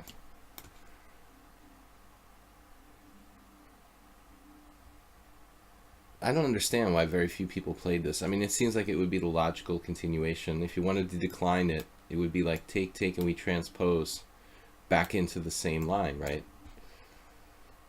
That would be the most logical. But strangely, most people at this point take on c3. Here you have a second chance to play knight f6, which is probably good, Go back into this variation with e5, knight d5. So you can accept it, you can play knight f6, you can play d5, you played e5. This is literally probably like not that good. I was going to say the worst, but the computer will prove me wrong. Mostly not recommended. My friend Arthur Kogan did this. I don't know, though. I mean, generally you don't want to do this because bishop comes to c4. There's pressure on f7. It's kind of like a Danish or Scotch gambit or something.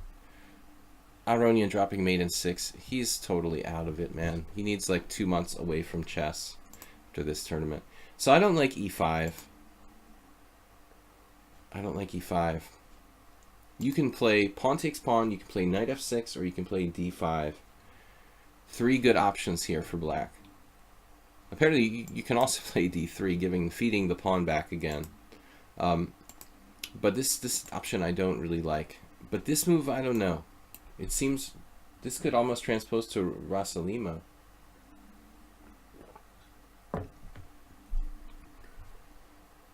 You know, this could literally transpose to a weird Rasalimo after bishop b5, but that move doesn't make any sense. I mean, white either plays bishop c4, Scotch gambit style with pressure on f7, or he takes on d4, getting his pawn back with the ideal pawn center.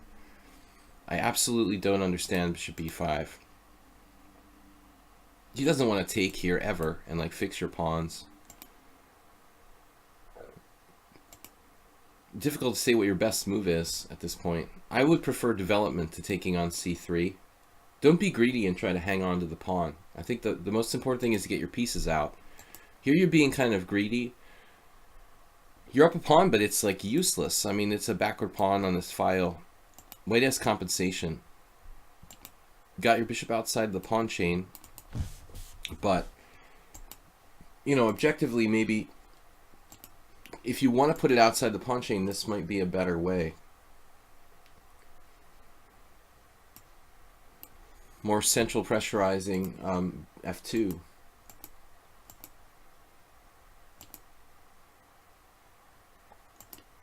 Yeah, that's one of the problems.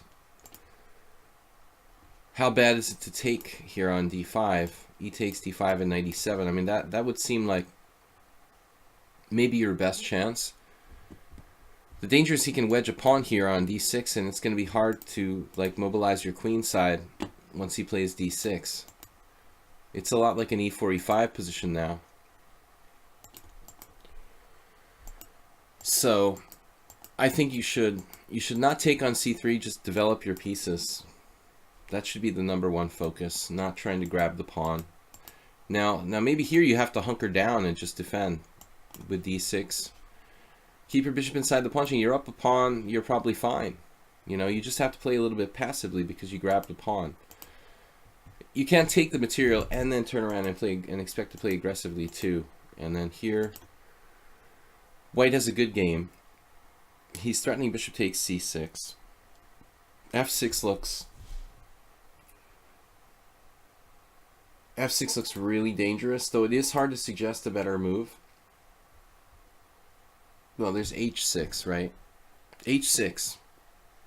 h6 is less weakening than f6, so we choose h6. And on bishop h4, you're going to have to do something insane, it looks like. You're going to have to play g5. He has a check here, but it doesn't necessarily win. And it's just a position where you have your king in a kind of messed up place. You could also sack a piece maybe here. It's good for white, but it's not 100% clear what's going on in a practical game. Yes, so don't mention the Aronian name. Let's give him a... Estermanov speaks how Morphy has a very good influence in him. Yeah, they went to the same school, basically. Harvard, if I remember correctly. Knight takes g5. Bishop g5, knight takes g5. Yeah, this is not the game. Okay, I got confused. He played f6. Yow. So knight takes f6. Doesn't do enough, huh? Yeah, I don't know. I mean, he could just chill out here and not sacrifice a piece. I mean, that's probably what I would do. You know, if I didn't see anything clear, I would just chill out. I've got, you know, created a lot of weaknesses. Black has immense positional problems down these lines, and he's got a pawn, but it's not very meaningful. But instead, you know, come on, it was obligatory to sacrifice a piece. Probably this wasn't the best way to do it. Now, instead of rook f8, you could castle. I was wondering about that. I mean, objectively, like, which is better? Yeah, that's the problem. Bishop c4 check. Whoops. d5. I just wasn't sure 100% if this is catastrophic, but he has this move. Oh my god. Never mind. Okay, so castling is out. Rook f8 is a good move, the only move. Bishop takes e5. Oh man, apparently you have this. That's computer. That's very strong. You're going to win 2 pieces for a rook, and your knights sort of protect your king. Rook takes f3, queen takes f3, knight takes e5, and it's a crazy position, but it seems like it's difficult to get the black king now. White's running out of ammunition, you know, so it's going to be a long game. You're not going to get checkmated here. Rook f8. Yeah, I mean, maybe, I don't know, he was being kind of thoughtless here, because this isn't that important. I mean, he should just, like, keep the pin. He should probably just keep the pin on your queen. Okay, this is not a bad move, though. Knight takes e5, eliminating his most dangerous piece. And now you're in there, man. You got a piece up. White has some attacking threats, but you're still alive. This is a natural move. But apparently it's not good enough. Like, you have to play knight g6 first. It makes a big difference. You need to play this first to be able to deal with queen h5 check. See the threat of queen h5 check first. Bishop c7 is a good move in general, but you need to play that first. Now you're in trouble again. Your king is wide open. Okay, I would play king e7 here and just, you know, probably pray that I could survive somehow. But pinning yourself, I don't know if that's a good idea. Bishop c4, queen e7.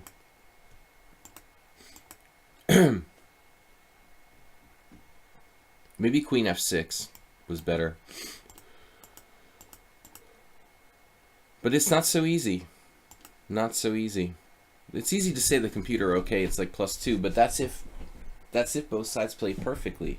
You know, it's not that easy to play perfectly. We can't assume the opponent is going to be able to play perfectly. a4 here. And can you move your king? Yeah, you can. I couldn't remember if you move your king here. Wow, we're raging now. Bishop a6, though, you've already got everything focused over there. You know, it seems strange to go bishop a6 here. You need to get your rook in the game. At the very least, maybe a rook move. You can also take here. Bishop a6, you went a different direction. Inconsistent. Now you're alive, but it's unclear. And then you had this move. All you needed was a way to get the rook down, and you're actually winning. But you missed rook h8, bishop d3 here. Now you're forced to take the pawn, but it's good. Take an a6, unnecessary. I guess your king can just hide on a8. You know, that's a very important idea defensively, to be able to hide in front of the opponent's pawn. So he's actually not threatening anything. He'll never be able to check you on the white squares. You should just not react here. You played a6. It's a waste of time. But you've got rook h8 now. Don't you have rook h8? It's not good enough. Oh, you have queen f3 here. That's brutal. You found it and resigns. So he can play king f1, but he loses all his pieces, huh? King f1, queen h1 check, king e2. I'm surprised he resigned right away. It's not forced mate. I don't know what the time situation was, but if there was a question of time, he should have tried to avoid getting mated. Anyway, guys, I've got about 30 minutes left, so we're going to go over these last 3 games a little bit faster. I've got 10 minutes per game to analyze our last 3 featured game for today. I was just reading what Durndach said. I played some open long ago, and my next opponent was Matulovic. What is this? This is some quote from Mark Esserman? Who are you quoting? You mean like you? Or this is reading a book? My friend said before the round, I played Matulovic Gambit against Matulovic. Maybe he doesn't know. In that game against Matulovic, I played Open Sicilian first time in my life officially and made a draw. Durndach, that was you? Wow. You drew against Milan Matulovic. Legendary Grandmaster. Okay, guys. Next game was only stupid moves. Only stupid names left. Only stupid moves. GG Celis. Focus on streams, so you analyze subscriber streams. Yeah. This is the game. So the only stupid names left is the hero in this game playing black. D4, D5, C4, C6, Knight F3. I don't play the Slav, but I know a little bit about it. And white played H3. Okay, white's white, and he can play a move like H3. I'm surprised no one's done that in the lichess database, to tell you the truth. Doesn't seem like such a bad move.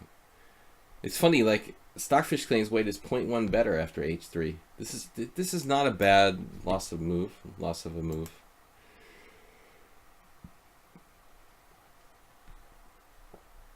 You know, I would imagine he's going to play for a setup based on bishop f4 after having done that, most likely.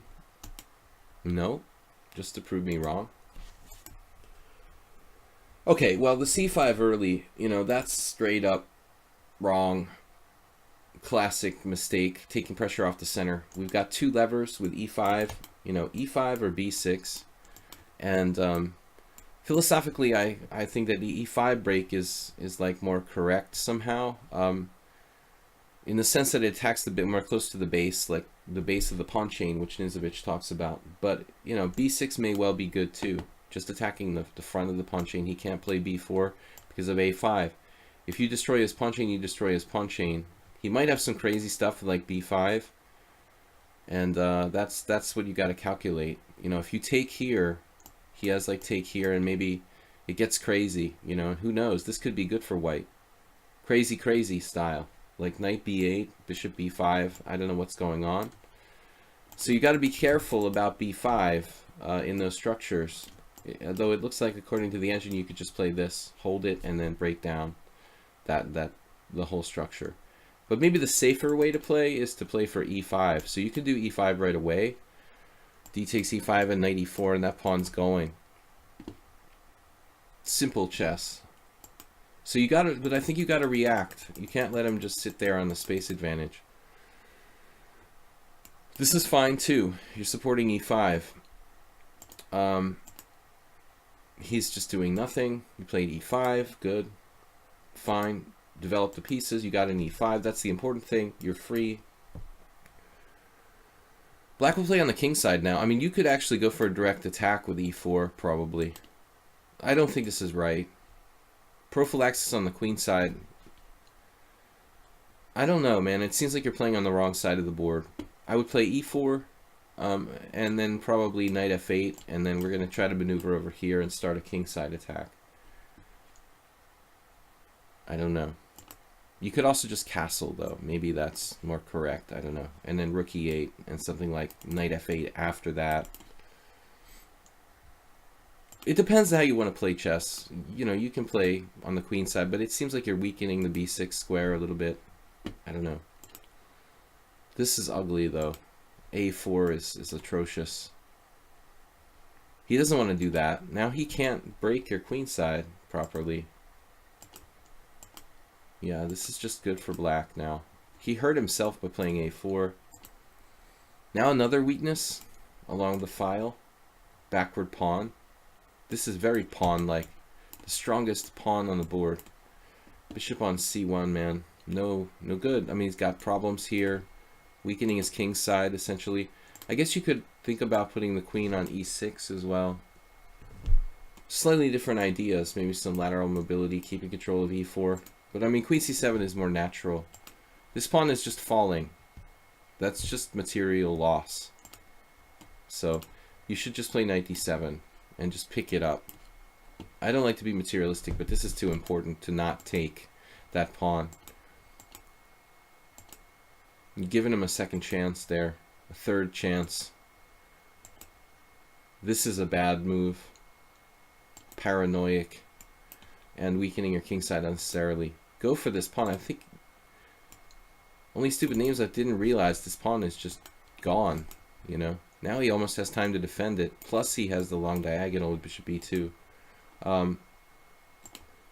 Bishop f5, no. Not really bad move though. Okay, I mean if you're not going to go for the pawn, I guess bishop f5 is not bad. A little too dogmatic for black here. Rook d8. I mean, I don't know what rook d8 does. We need to put pressure on his pawns. This guy's challenging me. He doesn't understand the stream about today. Lichess. He's from Hungary, but he doesn't really watch very often. Knight f2, rook d8. This seems too automatic to me. Bishop e4 here. I'm trying to go through this game a little bit faster. We've got like 10 minutes left. So black played fine, but I think there was a lot of improvements he could have made. Now it may be so locked that black can't win. You know, maybe that's the problem. It's gotten too locked at this point. He just barely saves the pawn, but now that finally drops.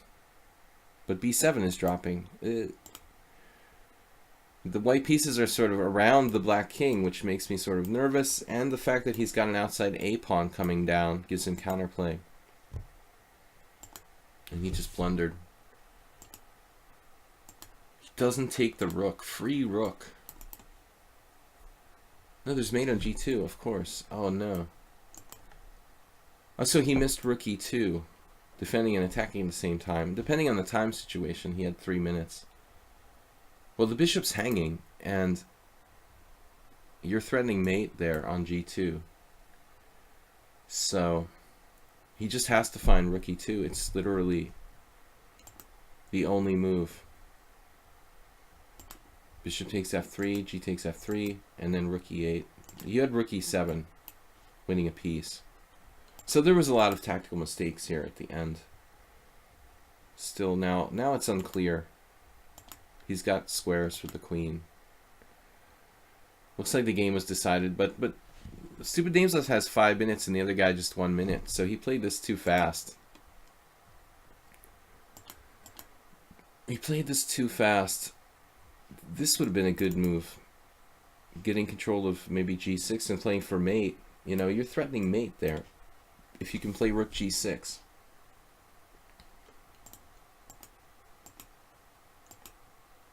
He overlooked this. It's just a pawn, fortunately.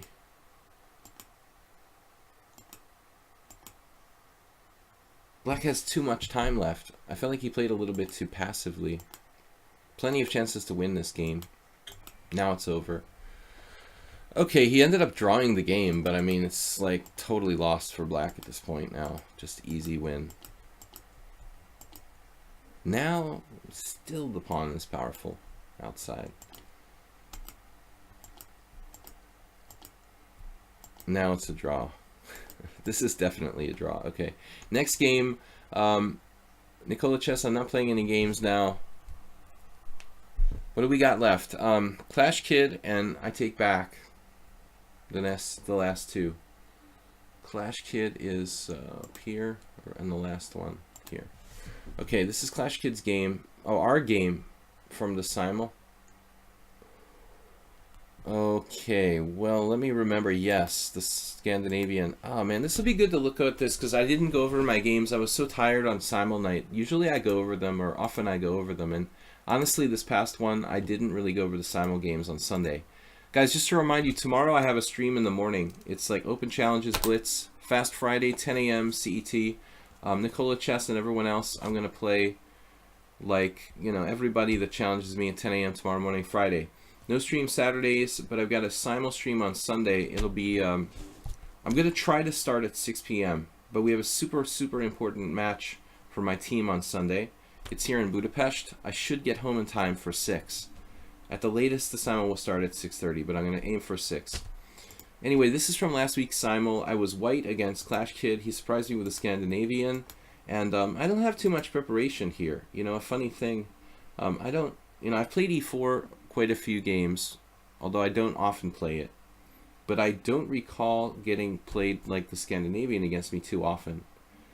And I haven't had like a chance to play in a long game a real mainline Scandinavian ever.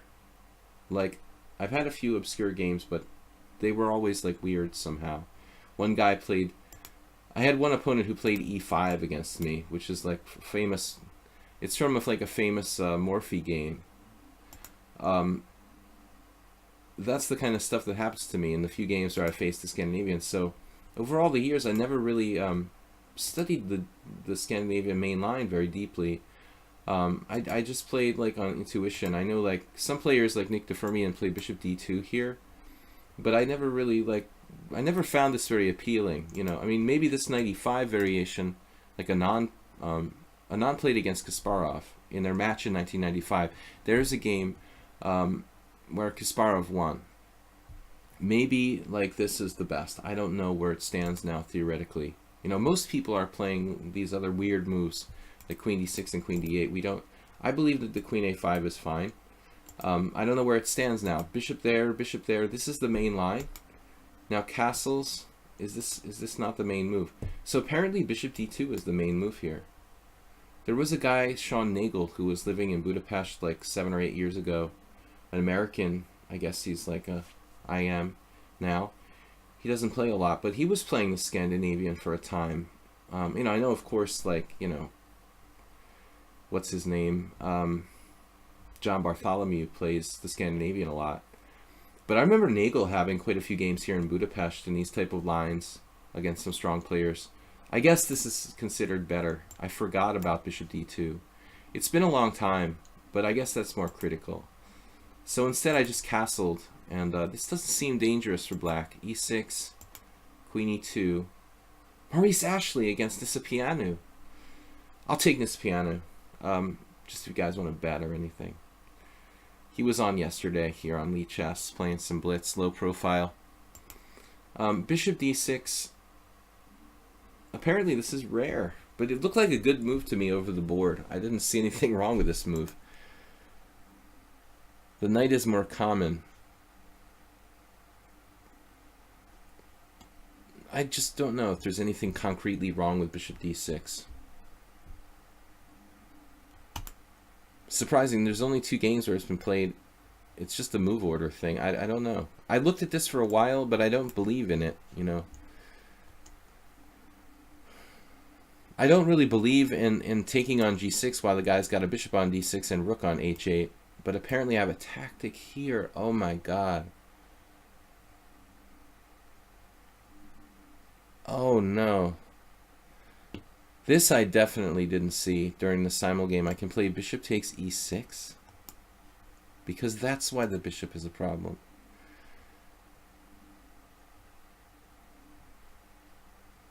Bishop takes E6 problems. Bishop takes E6, and if you take... I guess I have a strong attack. Takes here. This I never would have found in a fast game, though. I mean, it looks like I've got, what? Some threats, but there's nothing clear. This needs to be deeply analyzed. I would never play this on a whim. Really nice game today in the European Championship. Gadir Gusenov crushed the Romanian Grandmaster Deac like very, very badly in a prepared line. Reminded me of this a little bit. Black's under the same kind of pressure, but totally different opening. That apparently is good for me. I never would have found it. So it looks like you're supposed to play knight on BD7, and then I don't know what I would have done. I mean, bishop D2 now, probably. And then you can go Roman Djindjiashvili style with bishop B4. We looked at this type. He was playing this for black for a while. Just trading sometimes on C3. Apparently it's okay. But I didn't know what to do, so I made this waiting move, bishop B3. And we've transposed to a Dervishi versus Adalik game from 1996. Yeah, I didn't like knight H4. It just didn't appeal to me. But is it the same problem? Can I still take on E6? Apparently I have this. I always have this. This is strong, and then the best black can do is just lose a pawn. Takes bishop B3, and I'm up a pawn. That's a problem. So on knight H4 you can't play bishop G6. You just have to give up the bishop with something like castles. Knight takes F5, and it's like a Slav. Well, you can take with the queen. Actually, where are we there? Whoa. All right, back to the opening there. Knight on bd7. If knight h4, we're saying castles. Knight takes f5. How does black recapture on f5 with the queen? With the queen is still more solid. You like knight e5, Derndatch?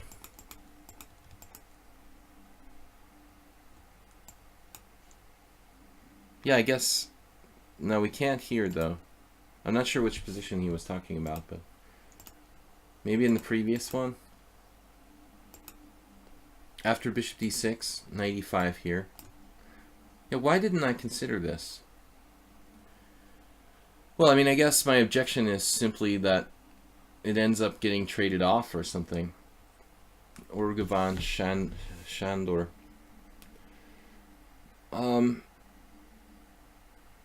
Yeah, it's playable. It doesn't, you know, I think that I messed up, you know, honestly, I messed up by castling. I mean, this just isn't dynamic enough. It looks like I have to play bishop d2 here. I mean, I guess queen e2 is okay. And then after e6, we play bishop d2, and these lines transpose. But this is where Roman was talking about bishop b4.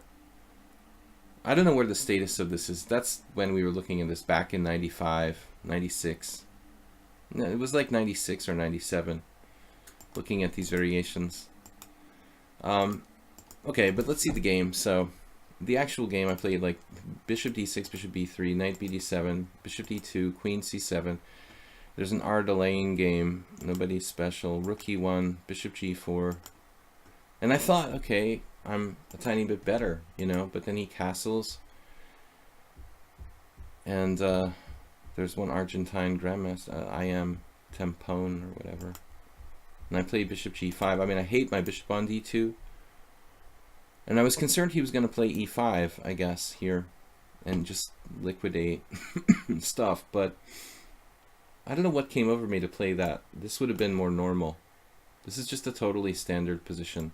Knight e4, knight takes e4, rook takes e4. Knight f6 or whatever. I don't know if he should really play knight f6 or not, but white is slightly better now. You know, this is an absolutely standard position. I played this, he plays this, and I guess this is where I messed up, you know. I had no clue that I would get into trouble by playing bishop h4, but I need to come back, you know, where the bishop looks both ways.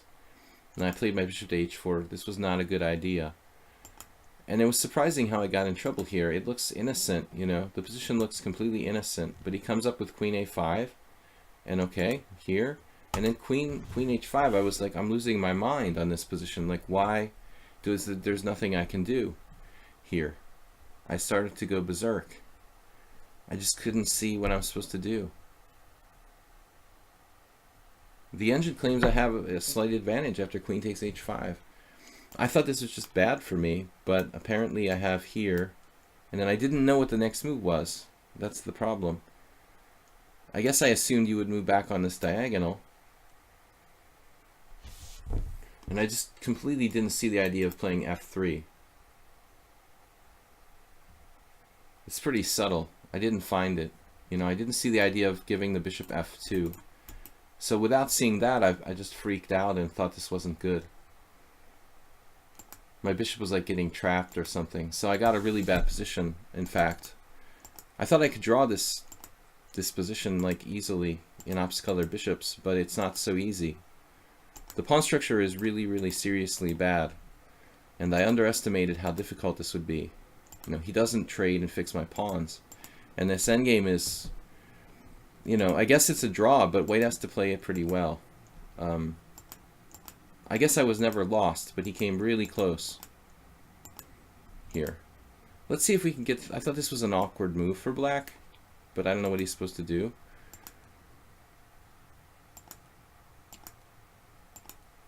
I was just happy to trade stuff, and I thought this was going to be a draw easily. And apparently I was okay for a while, but he got a huge advantage later on. It looks like he's paralyzed here, kind of, though. Though he could play rook b8 next, you know, and then he picks a file.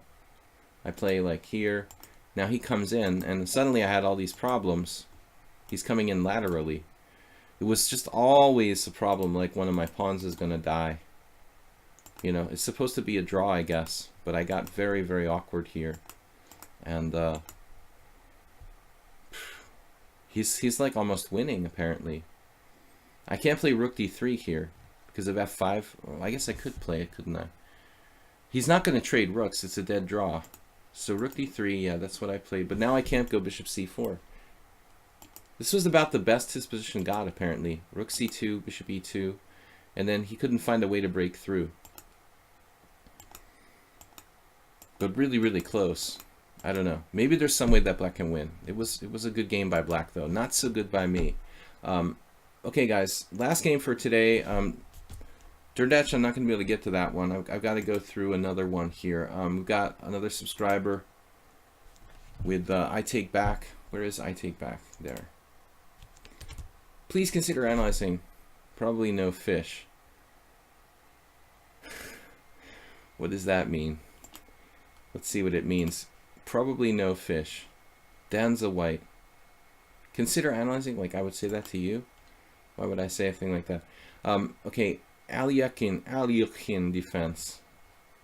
Alekhine's defense. Yeah, it wasn't a bad game by me, but you didn't really make any mistakes. I felt like I made mistakes. I mean, we could argue that bishop d6 by you might be some theoretical mistake. Speaking of the last game. Guys, tomorrow morning, be here, 10 a.m. We're going to play some Blitzen. I'm going to have to finish an early because of the time change situation again. It's just going to be a 2-hour stream tomorrow morning. Every opening we look at, there's a Hikaru Nakamura game. So, I Take Back is playing c4. We have knight b6. You know, on a note, just if you look at Stockfish, wow, it's going crazy now. It thinks that it used to think they were equal, but now it looks like it's the latest version of Stockfish is claiming knight g8 is worse than knight d5. That's probably true. Okay. Knight d5, c4, knight b6, d4, d5. Now we see this is a battle between two of my friends, Albert Brookroche and Varga-Zoli. Varga-Zoli is one of the few Alekhine's defense grandmasters in the world, and he has a tendency to play obscure variations. He does other crazy stuff, like put his knight on c7. But anyways, he's got a lot of different systems. This must be one of them. So,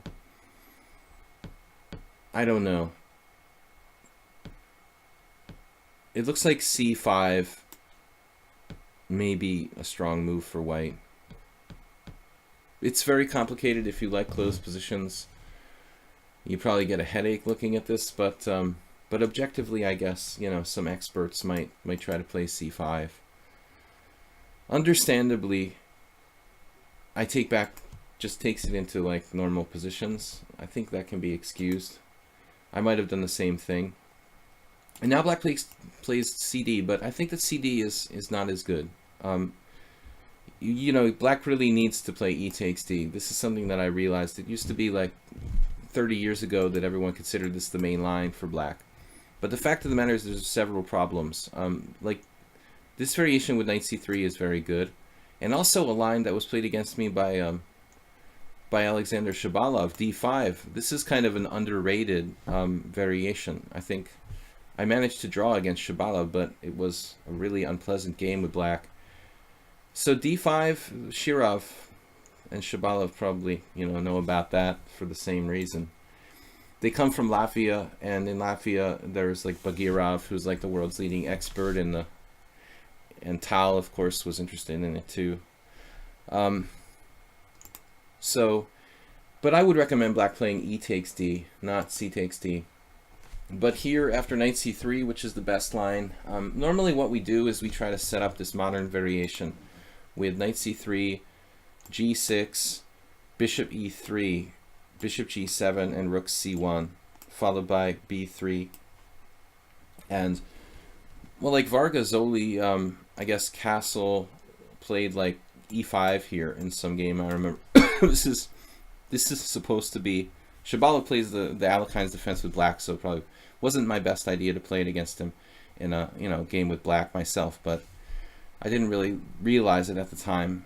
D takes e5. This might be black's best, but it's a kind of unpleasant ending after d takes e5, d takes e5, queen takes d8, rook takes d8. I don't really want to defend this with black particularly. Maybe it's okay though. So, but your guy played bishop f5. What the heck is bishop f5? That's a very strange move. Wow, played by Lev Albert, the original Alekhine's defense expert. Bishop f5.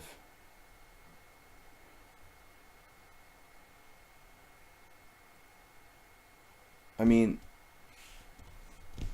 he's not really doing anything about his kingside development, which seems kind of creepy. But that move doesn't fit in very well in those other lines. But the idea, I guess, would be to play like e6 and then bishop e7. We can play without, maybe black can play without fianchettoing, in other words, here. You played knight f3, which isn't bad, I guess. It looks like bishop e3 has been played the most. I guess you could play a lot of different things here. Bishop d3 just challenging his bishop. Korajitsa played this. This looks good. I wondered even about d5 might not be out of hand bad. Even d5, playing like Shabalov played the move earlier, is playable. Knight f3, Dvoretsky versus Albert. This is a bad move probably. Doesn't have a clear point. Black needs to sort out the king side. So my assumption here is that Lev is going to play e6. Yeah, this is what I figured. We're going to go bishop e7 now, having put the bishop out on f5. Dvoretsky, Albert. It's a playable position for black, though. It may be a good way of sidestepping this modern variation, actually. Look at the statistics. It doesn't do any worse than g6. It actually does okay, but it's only based on 13 games. This is actually not a bad idea. Let's see, bishop e3, e6. This is the main idea. We're not fianchettoing. So, okay, white I'm sure is slightly better, but it's not so clear what his plan is or how he's going to set up. So you played knight f3. This is a bad move, though. You don't really know what that does. Yeah, you had knight h4. We have to consider this, because, like, how is black developing his king side after that?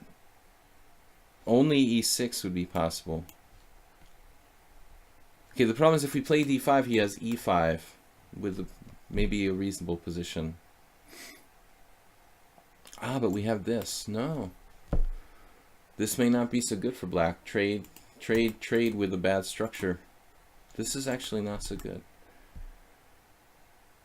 So it's not clear how black's going to continue here with rook c8, something bizarre.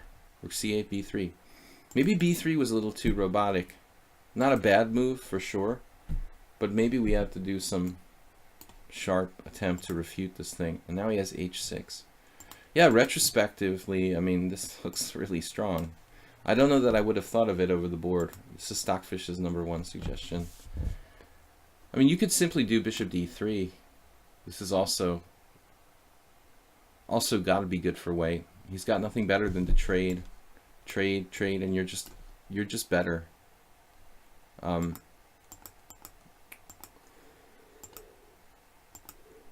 Okay, this is fine, but this is slow. So I would really consider d5 now. Seriously. Maybe now he's got to play something ridiculous like g5 or g6. Yeah, I like d5. Okay, bishop d3 is certainly good as well. Takes, e6, only move, probably. Castles, bishop e7. So you're only slightly better. I don't know where this bishop belongs, though. I feel like bishop f4 is kind of a forced move. And I don't mean like it's the only move. I mean like you're just developing it. I don't know, like we don't really know what to do. It could go here, it could go to b2, we could play rook e1. There's a lot of different options. Stockfish likes this a lot. But I'm not sure what our plan is here. I guess it's just not clear. Pushing c5, pushing d5.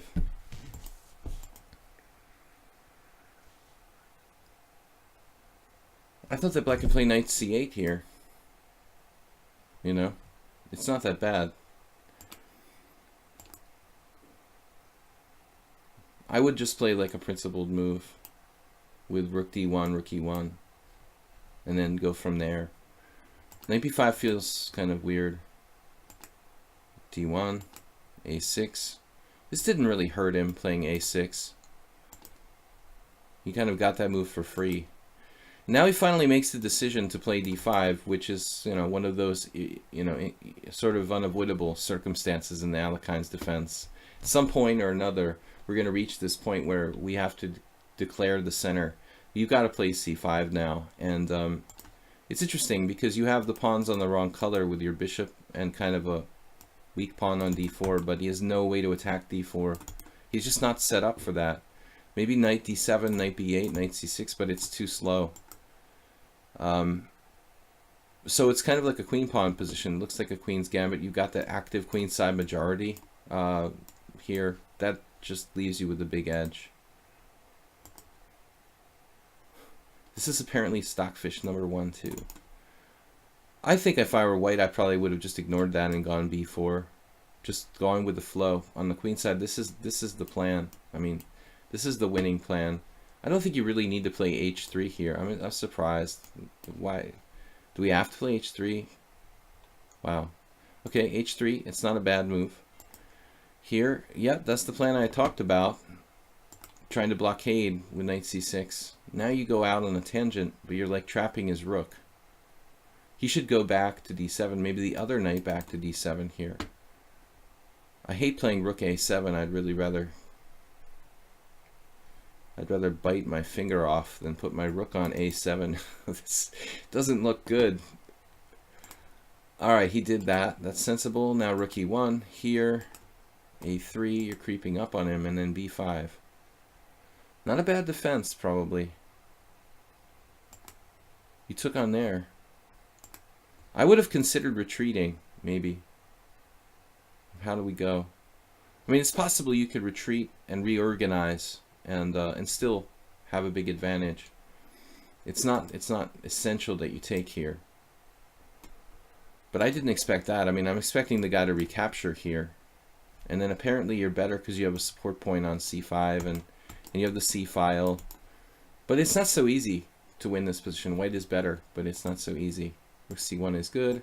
Here, a5, and then there's the weakness on b5 maybe. I would probably play that.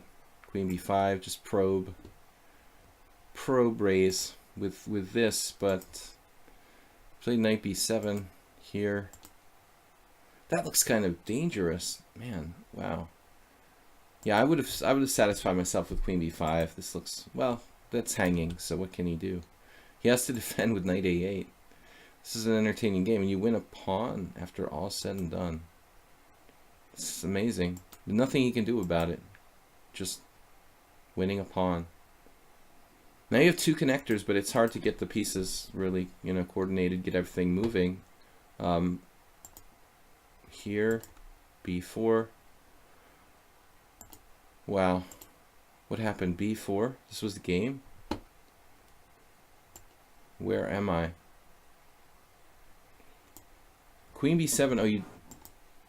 Where am I? You played queen b7, knight c5. So that didn't happen. That was an analysis variation that the engine put in there. Ah. So you played c takes b6. He played bishop takes a3. Ah, that was just my analysis. Okay. And then you missed b7. You played bishop c7 here. Yeah, but I mean, that pawn is monstrously strong on b6. So this I wouldn't even consider this for black, to be honest. You know, for me, this is not an option. The pawn is too strong. It has to go. You didn't like knight h5, I know. I just think it wasn't forced to play h3. You could have just let him do that and bring the bishop back to d2. But maybe you're right. You know, maybe bishop h2 was good. This diagonal's really key. But I can't believe that black played bishop takes a3 here. I mean, This pawn is a nightmare, you know. Apparently you had even b7. Rook a7. This is a little difficult to find, though. You'd have to calculate quite a bit, so you probably both missed that line. Bishop c7. Now here, a thankless task for black. Pawn structure means nothing. You just have a monster passed pawn that's tying him down. The fact that you have a bad structure at this point is secondary importance. He's just paralyzed. Like, k1 here.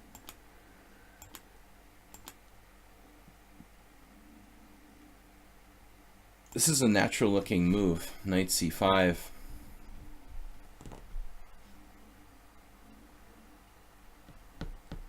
Mongolia. Well, he's played pretty well to hang on in such a difficult position. And then knight d4. Well, I don't see anything wrong with this. Wow, he's Saxon exchange here. Like, that's best move. I guess he is getting pretty desperate. So he had better. Just taking. And, you know, surprisingly, even with the passed pawn and up the exchange for a pawn, this may be difficult to win. You know, you would think it would be enough, but I'm not so sure. So he has practical chances. He actually blundered, and you're completely winning. And now, well, it's not obvious. You had to see this, playing c6 and then taking on b4, I guess. Is that the line? I would have done this. This looks crushing. There's got to be a matter of time till you win this. There's no way he's going to stop you. That's got to be the easiest way to do this. It's funny, the computer doesn't even see that. It does some other line, but... Oh, okay, maybe he doesn't have to do queen takes c7. He does queen c8. I get it, okay. Then he can try to do like rook a7, or how's he going to do it? Nah, but this is too much. No, too much. So that's why you were totally winning. But you didn't find it, and you kind of messed up. And now he's really got... Now he just has at least a draw. 2 pawns for the exchange, and controlling the open file. It looks like you shouldn't do that. Maybe go back here. Maybe you shouldn't give him the open file. And then you just panicked and took here. And I guess it's about time. Actually, you had more time. But there's no reason to sack the exchange, right? I mean, you just play rook a1. This is still an open question. Black has plenty of compensation, but it's not like clear who's better or worse in this position. You just sort of freaked out with rook takes b4 and gave him the game. I guess you had had enough at that point. Okay, you have a passed pawn, which in a queen ending is a very strong thing.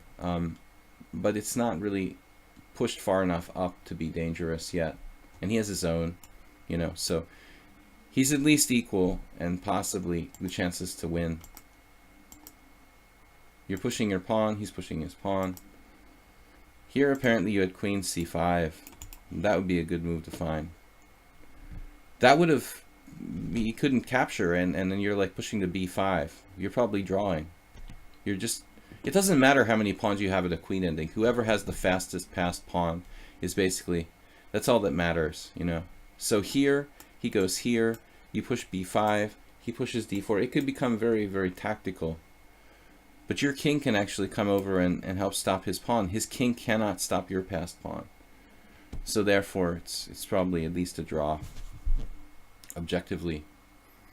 Most likely end in like perpetual check or something. Anyway, I take back. It was a good game until a point where you lost the thread. But I mean, I think you played really well for the first 30 moves. And sadly lost it. Okay, guys, we're going to be back. Thank you for watching today. We're going to be back tomorrow morning. Sorry, Derndatch, no time for that game. We're over schedule. So tomorrow, 10 a.m.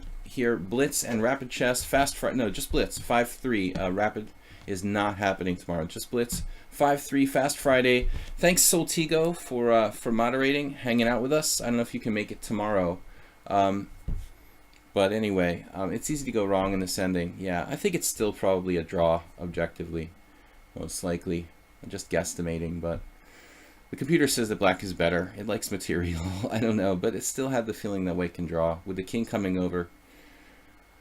So Friday, 5+3, Fast Friday tomorrow, guys. And then Sunday, simul around 6 p.m.